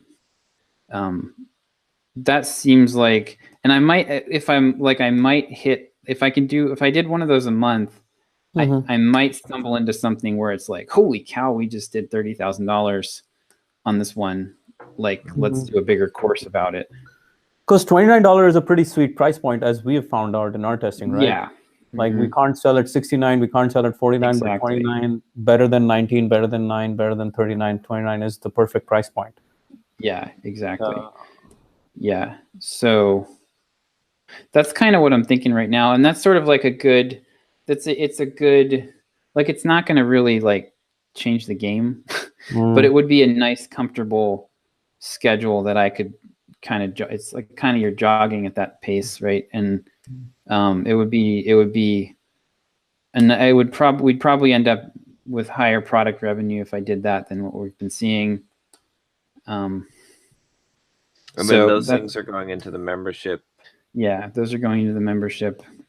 Right. And if you're doing one of those a month, yeah, that's something too. Like, you can pull me in for some of those webinars too and have me do. Right. Yeah. And I'm actually like, after this, I'm actually thinking that I'm actually flipping. Like, I was thinking that going with the, more career focused route would be broader. It would be easier, but I'm actually thinking that the other way around, that, doing things like confidence, like the stuff we've been doing with Manny and stuff has been, I think that's going to hit the broadest segment of the audience that we have right now. And there's just no, the reason that I've been trying to go in the career direction is because the whole sell results, not procedures, Manny. Like, so like, what is the result what is a hard result that I can deliver, right? Yeah. If we can like get people in who are scared of getting interviews, and we can kick ass and we can get them jobs at Google, you know what I mean? Or whatever, like Dropbox or whatever, like that's a result that I can really sell versus like confidence. I mean, it's like, it's so squishy. Like, how do you even promise? And like people, it's hard to write believable copy about that. I mean, you can, if we can get enough people and get some good testimonials, that would help, but it's really hard to make like believable promises around that. So that's kind of why I've been trying to go this direction, because, you know, I want to be able to like produce measurable results for people. And the problem just with with the way our audience is structured now is just, there's not big enough pieces to latch onto. So I'm thinking that going back in the more in the self-improvement, kind of like productivity, confidence, imposter syndrome, like hitting some of those topics, like that's probably the best thing. Hey, let me know if you want to run the mental toughness again. Well, I would be interested in, I don't really want to run that one again, but I would be interested in another social skills. Yeah, social skills. Soft skills would be a big one. Yeah. Not soft skills, but social skills, I think specifically, or like social anxiety or something like that. That's more of a social skills, communication skills, that kind of stuff. Mm-hmm. Yeah, negotiations. Yeah. Okay. Negotiation, not as much, actually. Well, that's part of the thing. Yeah. I mean, if you already have stuff around that, we can include it. It's all incorporated.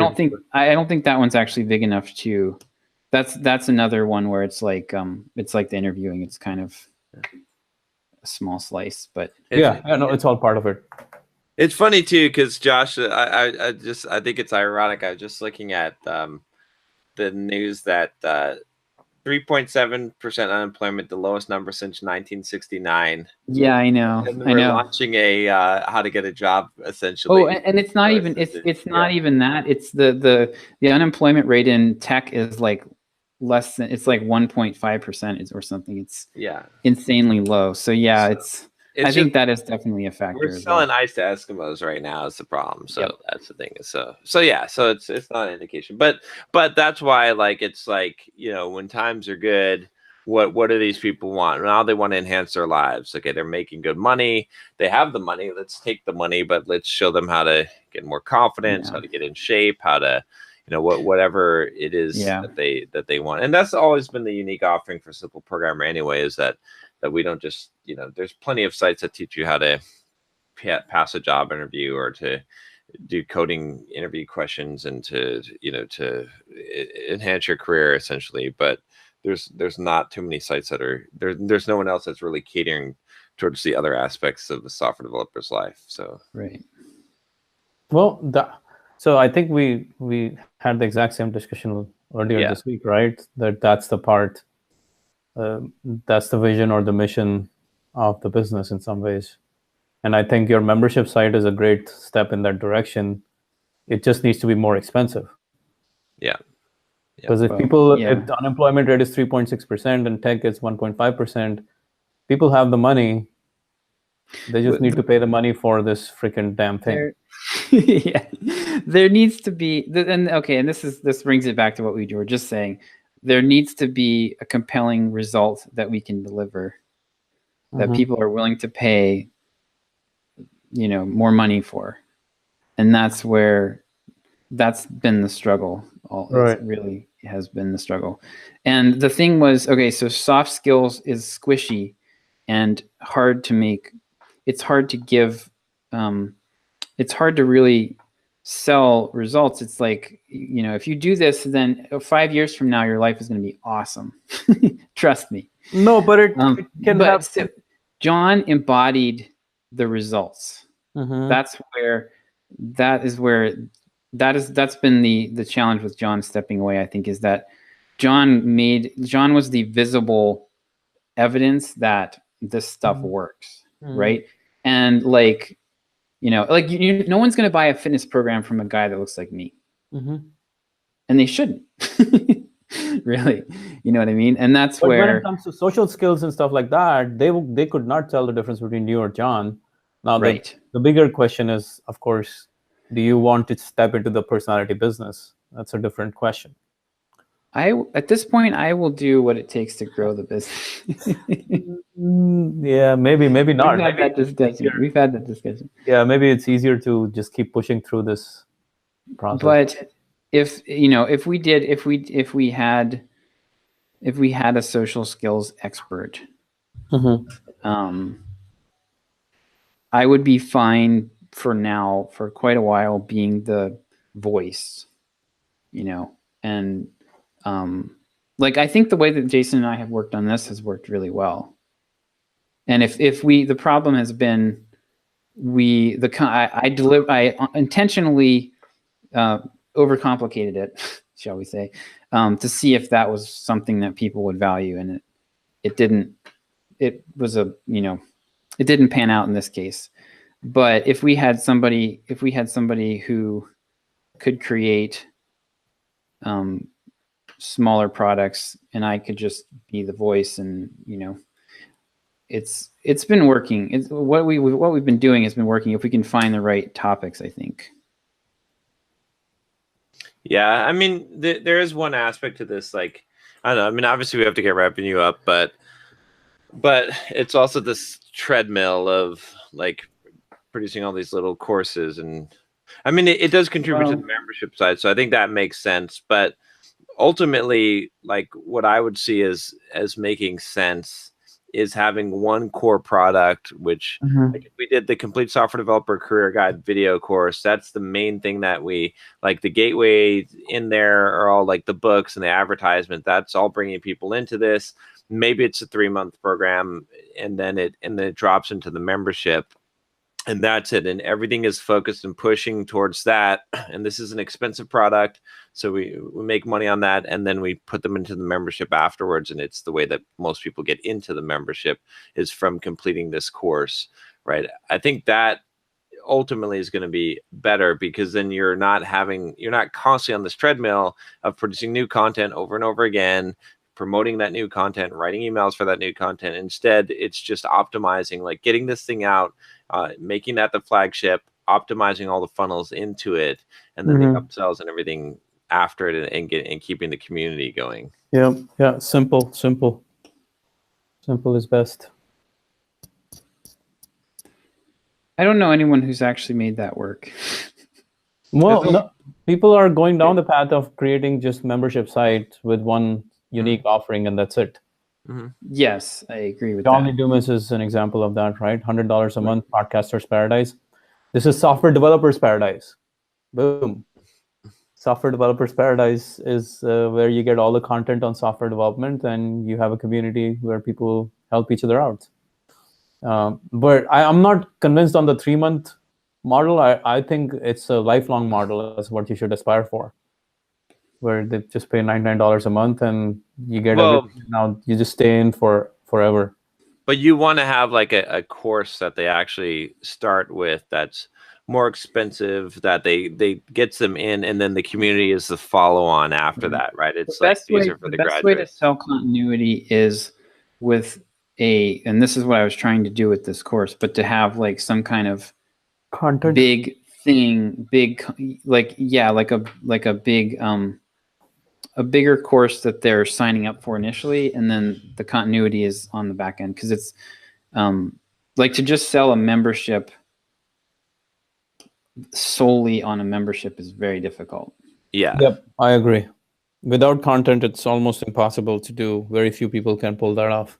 Well, and if you've got the shared you're specifically experience, marketing the content Yep. not the membership. Yeah, and it's a shared experience afterwards. Like if you look at like one of the most successful forums that I know of is the Millionaire Fastlane one, right? And so even though he's not selling a course and then dropping them into a membership, what's happening is they're having the shared experience of having read the Millionaire Fastlane book. So then the terminology they use in the forums, right? It's part of this community, right? They're talking about these aspects of the book, right? So the same thing would apply to this course if we do, which is also the book, but if we do the Complete Software Developer Career Guide course, right? It's a 3-month course, and we've got some, things you go through and whatnot, and we've got the terminology from the book.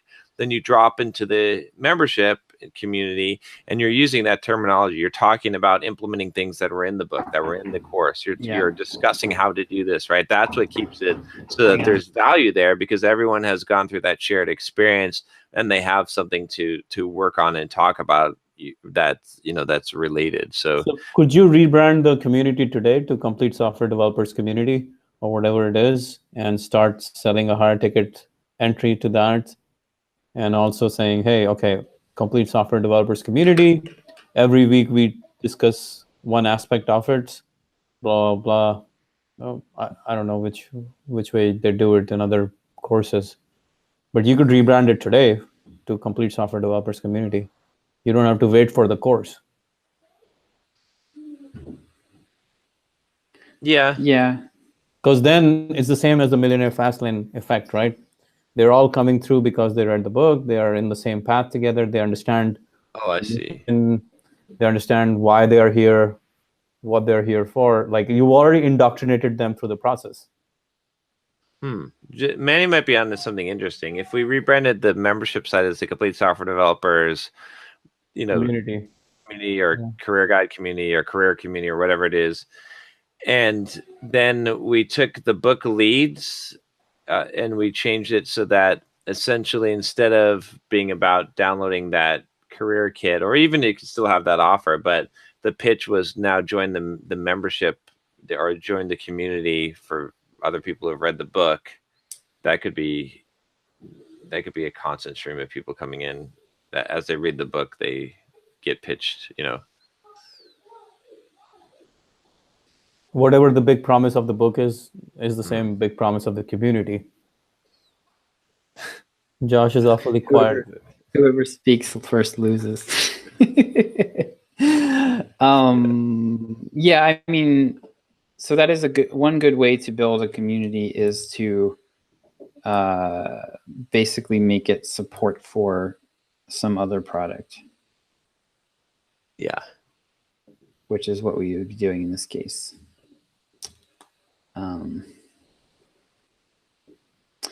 It's just, I guess, yeah. The numbers on the community, it's just the I think, Manny, I think that's kind of a slightly different take on what we were talking about earlier, which was the having specific topical things that we're gonna, promote.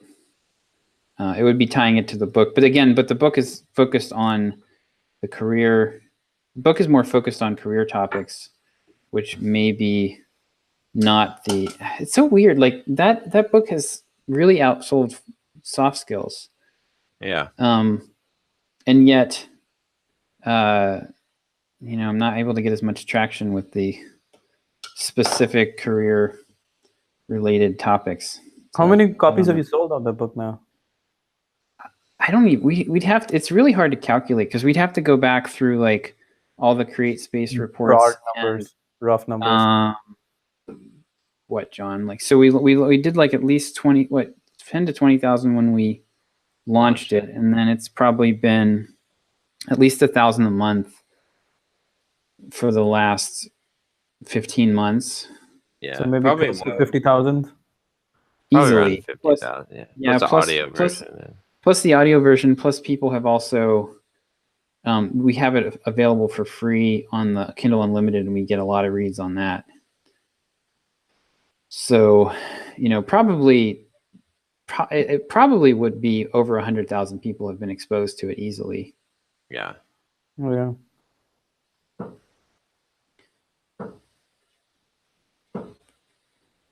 But yeah, I mean, the reason why it outsells soft skills more than anything else is pricing. But Yeah, and also the Kindle yeah, version being available. Yeah. So yeah, I mean, well, that's kind of part of it because you can sell that for $4.99. So yeah.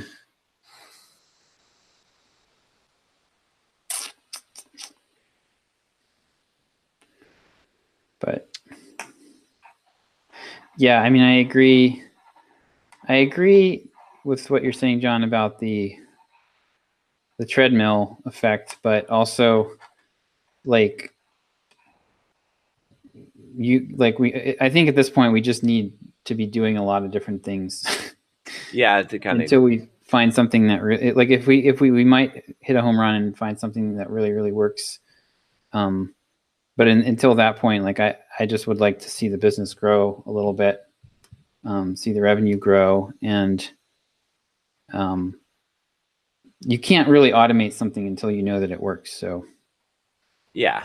But to John's point of having one single offer, like that's something actually I'm trying to, like every day I spend time trying to figure out how I can now integrate all into one simple straight offer rather than so many offers, which is confusing the fuck out of my mind, right?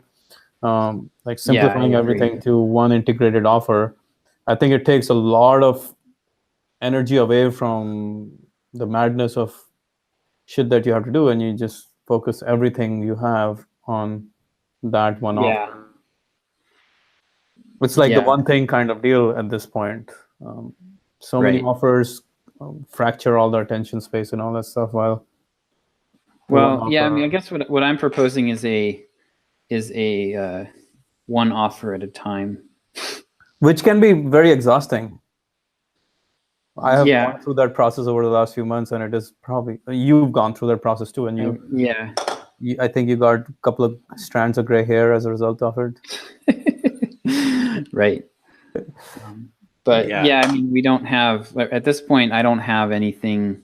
There's nothing that people have latched on to the point where I go, oh yeah, this is. Here's the amazing thing. One of the biggest names in internet marketing.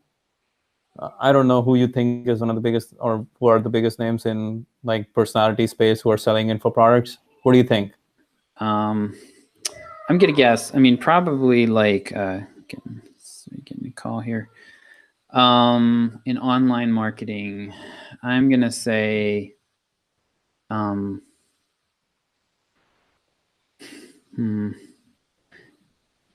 mean, Ryan Levesque is definitely one of them. Okay. I would say probably what's his name? The guy from YouTube.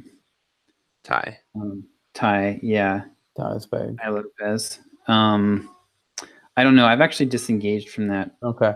So I think I'm sure Ty is big and Ryan Levesque is big. The girl who's been crushing it for a while now, for 4 years, she was on Inc. 500 for a while. Marie Forleo, right? Okay, yeah, I know who she is. One fucking offer in March, and 4 years ago she was making $10 million from that offer. Now things are probably much different. It's just one fucking thing, one fucking offer that just crushes it, and it's like, it's amazing. Facebook? Is she doing Facebook? Does she do Facebook marketing still? I think that's what she was. She just does YouTube. YouTube? Does videos on YouTube. No, I mean, does she teach Facebook marketing? I thought that's what she was teaching. No, she just teaches how to build a business, online business. Yeah. But she's like, of all the things, she has the simplest of all businesses that I've seen so far in the info space. Right. Well, I mean, that's basically what Brian Harris has done also at Video Fruit. I don't know, man. I see so many different offers coming from Brian all the time. He's always testing stuff, but for the longest time it was 10K subs. Like that was He's been trying to build it. He's been building out different software products and stuff. I think he's pretty scattered compared to Marie. Marie Forleo is just one damn thing. There's nothing else that happens. Like, there's nothing else. Right. You don't even like. I'm surprised she doesn't have a freaking podcast. She's just on YouTube. Mm-hmm. That would be. I mean, that would be what I'd like to. What I'd like to build. Honestly, would be one central one central course that you continue to, and that's why, for this specific thing, I was thinking run it live, because what I really liked about the way that Brian Harris did his thing was he ran it multiple times, measured how students actually did with the material he was teaching, improved it, and then automated it. And if you have a flagship course, you can do that. You can't do that with like 3 or 4 or 5 different things. You can't. Yeah, it's the only thing. You can do it with, if you've got 1 or 2, you can do that. And that would be my ideal. I just haven't been able to find. So far, I have not found what that one thing would be. And it's got to be something that, delivers a specific result that people are willing to pay for. Then that appeals to a large enough chunk of our audience to where it hits. It should be something that 60 to 80% of people go, I've got that problem. Even if they're not like necessarily willing to pay to fix it, it should be something that they identify with.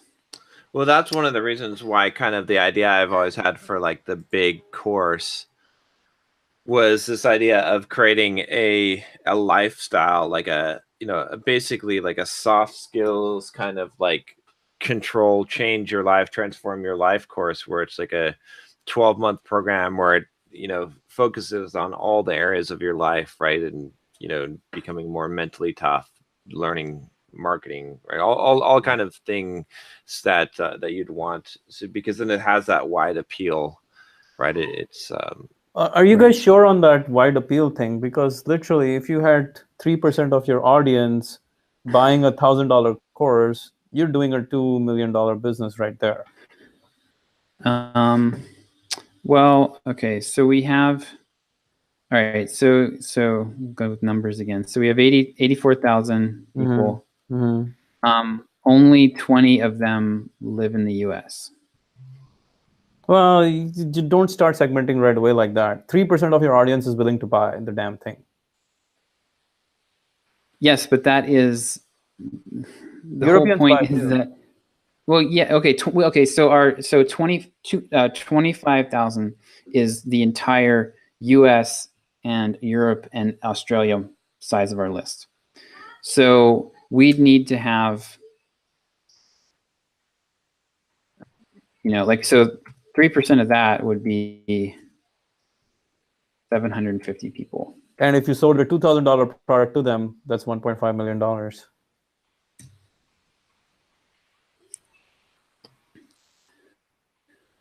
Yes.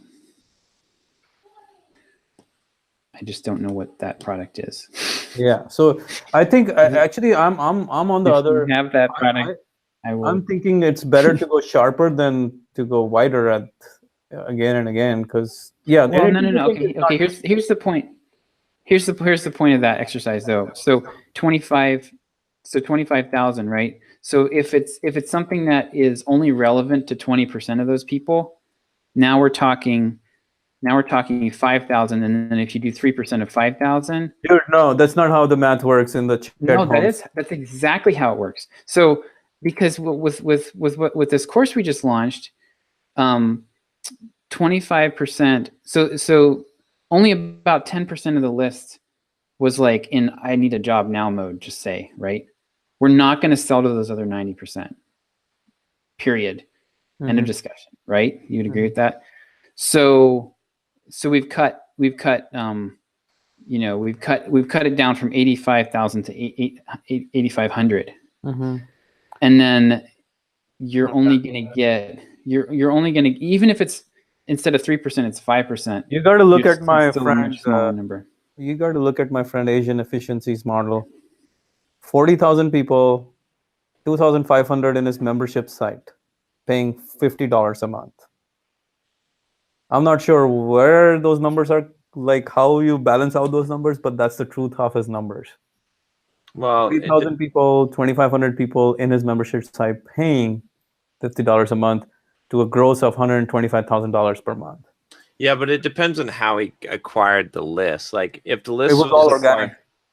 right, but if the list was primarily acquired through customers, right? So if someone buys the product, buys the membership site, and now they're on the list, that's a different thing than selling to a list of. You see what I'm saying? So if you use But they paid acquired the traffic, list through traffic, just like SEO traffic, just like you guys, through their opt-in forms and all that stuff, just exactly like you guys. mhm. He doesn't like paid traffic at all. He's had a hard time trying to convert paid traffic. It's all been free traffic, SEO traffic. So he's the guy I would think is the closest in terms of what you guys. Well, what he's got is more like what he's got is if we had built our entire audience based off of interview help. Okay. He's got a very focused single. So that math that I just gave you doesn't apply to him. So that the part where we take out where we add that extra step of segmentation. So you go 85, only 10% of them are interested. Now we have 8,500 that times 0.3. He doesn't have that middle step. Well, maybe that thing He's is got- software career developers, software developer careers guide, the software developers career guide is that thing which has the broad appeal for everyone, which is the all-encompassing kind of the motto of Simple Programmer in some ways. Right. And that is what you sell as a membership community, $50 a month. And that's it, right? That itself is $100K a year, $100K a month for $50 a month. I think $100 a year is a really low price point to sell for where you guys are. I agree. I increased it and the response tanked. So that's why it's where it is. So. But if you're pushing one thing, then you're more likely you can command a higher price. If you're selling a course every week, if you're pushing something every week or every month, you can't really be like, this is it. This is the bomb. You need to spend $600 on this shit. It's awesome, right? Because people are like, yeah, but what about the thing you sold last month, right? So, but if you have one course and it's your flagship course, and you're like, look, this is the course. This is what we do. This is the thing that we sell. This is the thing that you need. You can't get this anywhere else. This is $1,000. It's a lot more believable and sellable. So I think that's the other aspect of it. And when I wrote the two books, I mean, the whole idea behind both of those books was that because you don't write books in the tech industry and make money, except that the idea was like when Manning was pitching me to try and get me to write the first book, I was like, no, I'm not writing a tech book. And they're like, no, you can write on whatever you want. And so I thought, okay, well, what could I write a book on that will appeal to 100% of software developers? And that's where the soft skills idea came in, right? And so that's why I wrote that book. And then the Complete Software Developer's Career Guide was, again, me going back to the drawing board and saying, okay, if I am writing another book, what book will appeal to all software developers?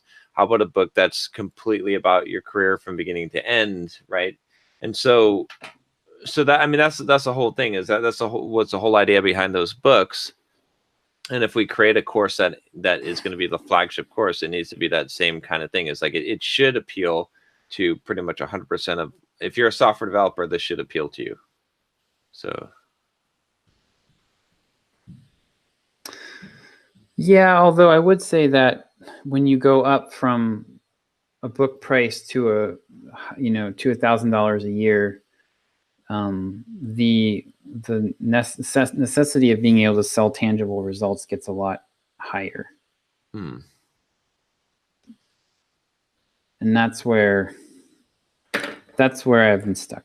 Yeah, so you can sell all the different tangible results from the book in the emails as you sell that process, the $50 a month community, where you sell all the different results from the book.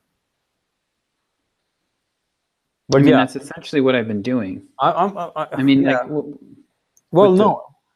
You are doing it, but it's fragmented, as John just pointed out. So if it was all focused on that one thing, then it might be different. Yeah. I'm just trying to think what this looks like. We've got to get the course. That's the thing. It's like I'm okay. So I would totally take a look at what Asian Efficiency is doing in terms of their deliverables, what they're promising and what they're delivering every month, because I'm sure they're doing more than just one course. Like every month they're offering specific things, or some sort of a webinar or something that goes about it. So it's I mean, they're selling a membership, but like the way a lot of people do memberships is like it's just they release a course every month. Yeah. So if that's what they're doing, then it's just they've simplified the pricing model, but it actually hasn't really simplified the business. Yeah. You still have all the right, like you still have all the content creation. They have premium courses. They've got.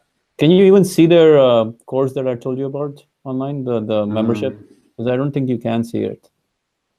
The membership? I'm not seeing any membership on here. Yeah, they don't. Okay, so they've got the productivity blueprint is currently closed for public enrollment. So you sign up for the wait list, which I'm sure is just an evergreen funnel. And then they probably sell you into the. So they're actually selling. This is exactly what I was thinking with this course. They're selling they're selling predefined results, right? Productivity blueprint, inbox detox. That's going to be a big one. Better sleep. Rituals. So they're selling these segmented courses up front, and then I'm sure once you get into the funnel, this is let's see, this one here is this is a $14 product. This is exactly what I've been talking about doing. They have one tripwire that allows them to sell.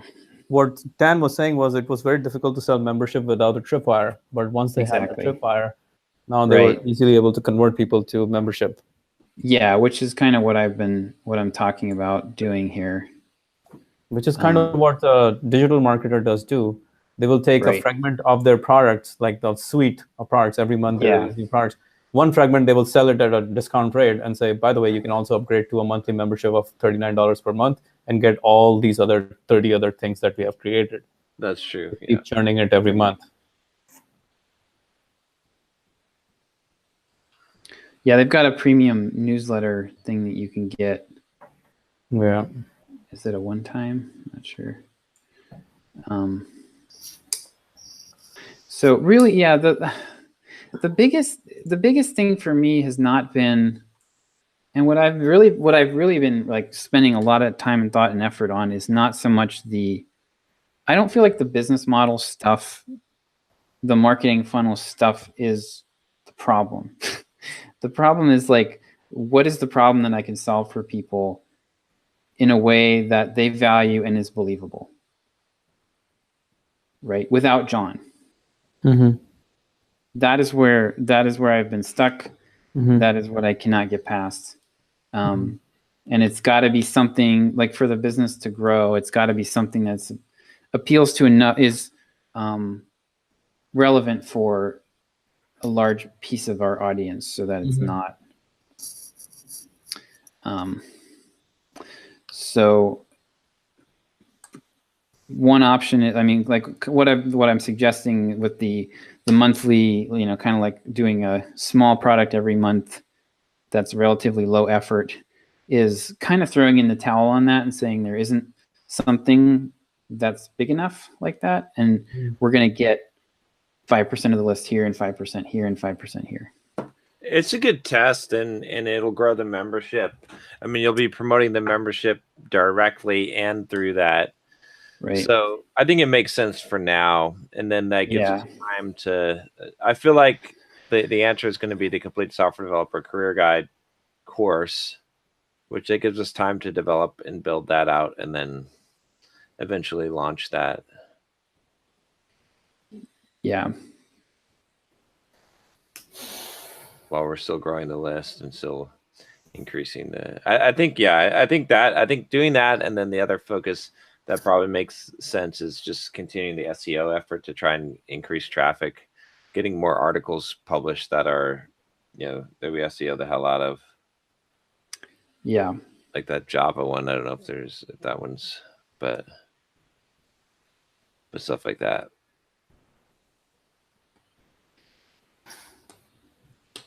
Yep. Yeah. I mean, I feel like if I could nail the problem, then there's any number, like, it doesn't really matter how you structure it. I mean, Yeah. it could be a video course, it could be a membership. Like, if I can get my hands around the problem that I can help most people with, then, that's the rest of it is, it's one of those where you tweak the levers and you get a 10 or 20% increase. And like, yeah, going to recurring revenue would probably be better. But you still have to, you've got to have the core problem, right? Yeah. Or we should probably wrap up here. Do thoughts? Yeah. This has been a long train of thoughts. Yeah. Shit. That's a lot of thoughts. I should have done a $29 version of this course instead of a $200 version of this course. I should have done more upsells. Yeah, I should have done more testing. I guess my thought is, I did a little bit of testing around this. I should have done more incremental steps before I committed to this huge What kind of delivery. testing did you do? I basically wrote up the way I tested it was I wrote up I wrote up 5 bullet points about the content that I thought we would cover. I told people we're going to sell this for probably $200. If you buy it, I sent it to just like 10% of the list. I said, if you buy it right now, you can get an early bird price of $49. And I had basically based on that, if I had sent that email to the entire list, we probably would have made $7,000. That one email. Oh, so it already made the money initially, the $49 price? It made some money, and I was able to project out what I thought it would make based on that. Nice, that's a good test. But I should have actually just done a smaller product and launched it versus doing. It was an experiment, but I am regretting it. Part of the process. So like I would say, I guess my thought would be test before you test, before you test, before you test, and grow it incrementally. Don't do don't go from 0 to 60 all at once. My thought is something I learned at the War Room meeting last one. We did in Austin. Simple wins, complicated does not scale. So I'm really trying very hard in my business right now to simplify everything to that core one thing rather than complicating the fuck out of myself. Even I don't know how many funnels I have going on now because of the complication of all that, like where everything is feeding. So simplicity is the new thing. Let me see. I guess mine is kind of, I mean, it might be similar to what I don't remember exactly what I said on Monday, but I got a couple of emails actually from people like, well, one of them that I did a video on, some of the guys asking, it's like, oh, what if I do this project for 3 months and then it fails? What about all that lost time and all this? And I was thinking about it and I was like, it's the wrong way to look at things. Like there's no such thing as failure. There's only like learning. There's only growing and developing. And it's all about like what you become in that process. And I think it's really easy to get to this, to think that we have to like succeed in whatever it is and not realize that that's not why we're doing things. We're doing things because of the growth that we get from them and the learning. And if we think of things as like, if we're, again, it comes down to that whole like avoiding failure. Avoiding failure is a curse. It's the worst thing. Like it's better to just fucking fail and get it out of there and then move on and then fail again. Right. And not even viewed as failure. It's just like, you know, I was talking about how like, a plane that's going from, from California to New York, it is going to be off course more time than it's on course, right? It's going to have all these little course corrections, and you don't think, oh, it failed, it's failing, right? You just it's just a course correction, and it's only because you're looking at it in the right zoomed out view, the perspective of it, of getting to that destination. But if you look at it zoomed in enough, 90% of the time, if you check on the actual like direction of the plane, it's going the wrong direction.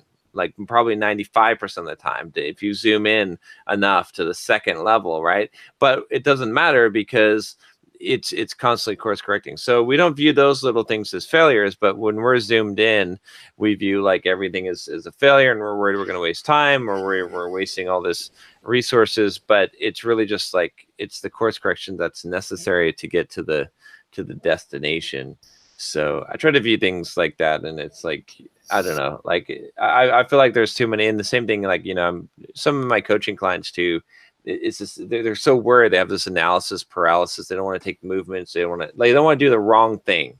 And avoiding doing the wrong thing is probably the worst. Like if I guess I could give people like give one piece of advice in life that would benefit someone, is I would say really like stop worrying about doing the fucking wrong thing. Just do it, right? Because you'll move forward and you'll learn and you'll course correct and adjust. But otherwise, you just stall out on the runway.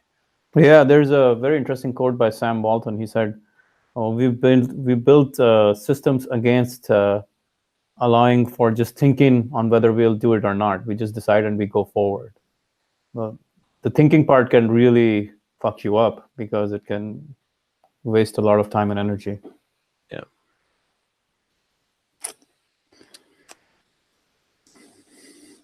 All right, guys. See you next week. All right. Take care. Bye. See you guys. Wanna start a business, but you just know how to code. Listen to John, Josh, and Derek as we figure it out. We are the EntreProgrammers, and we'll teach you straight up to be developers.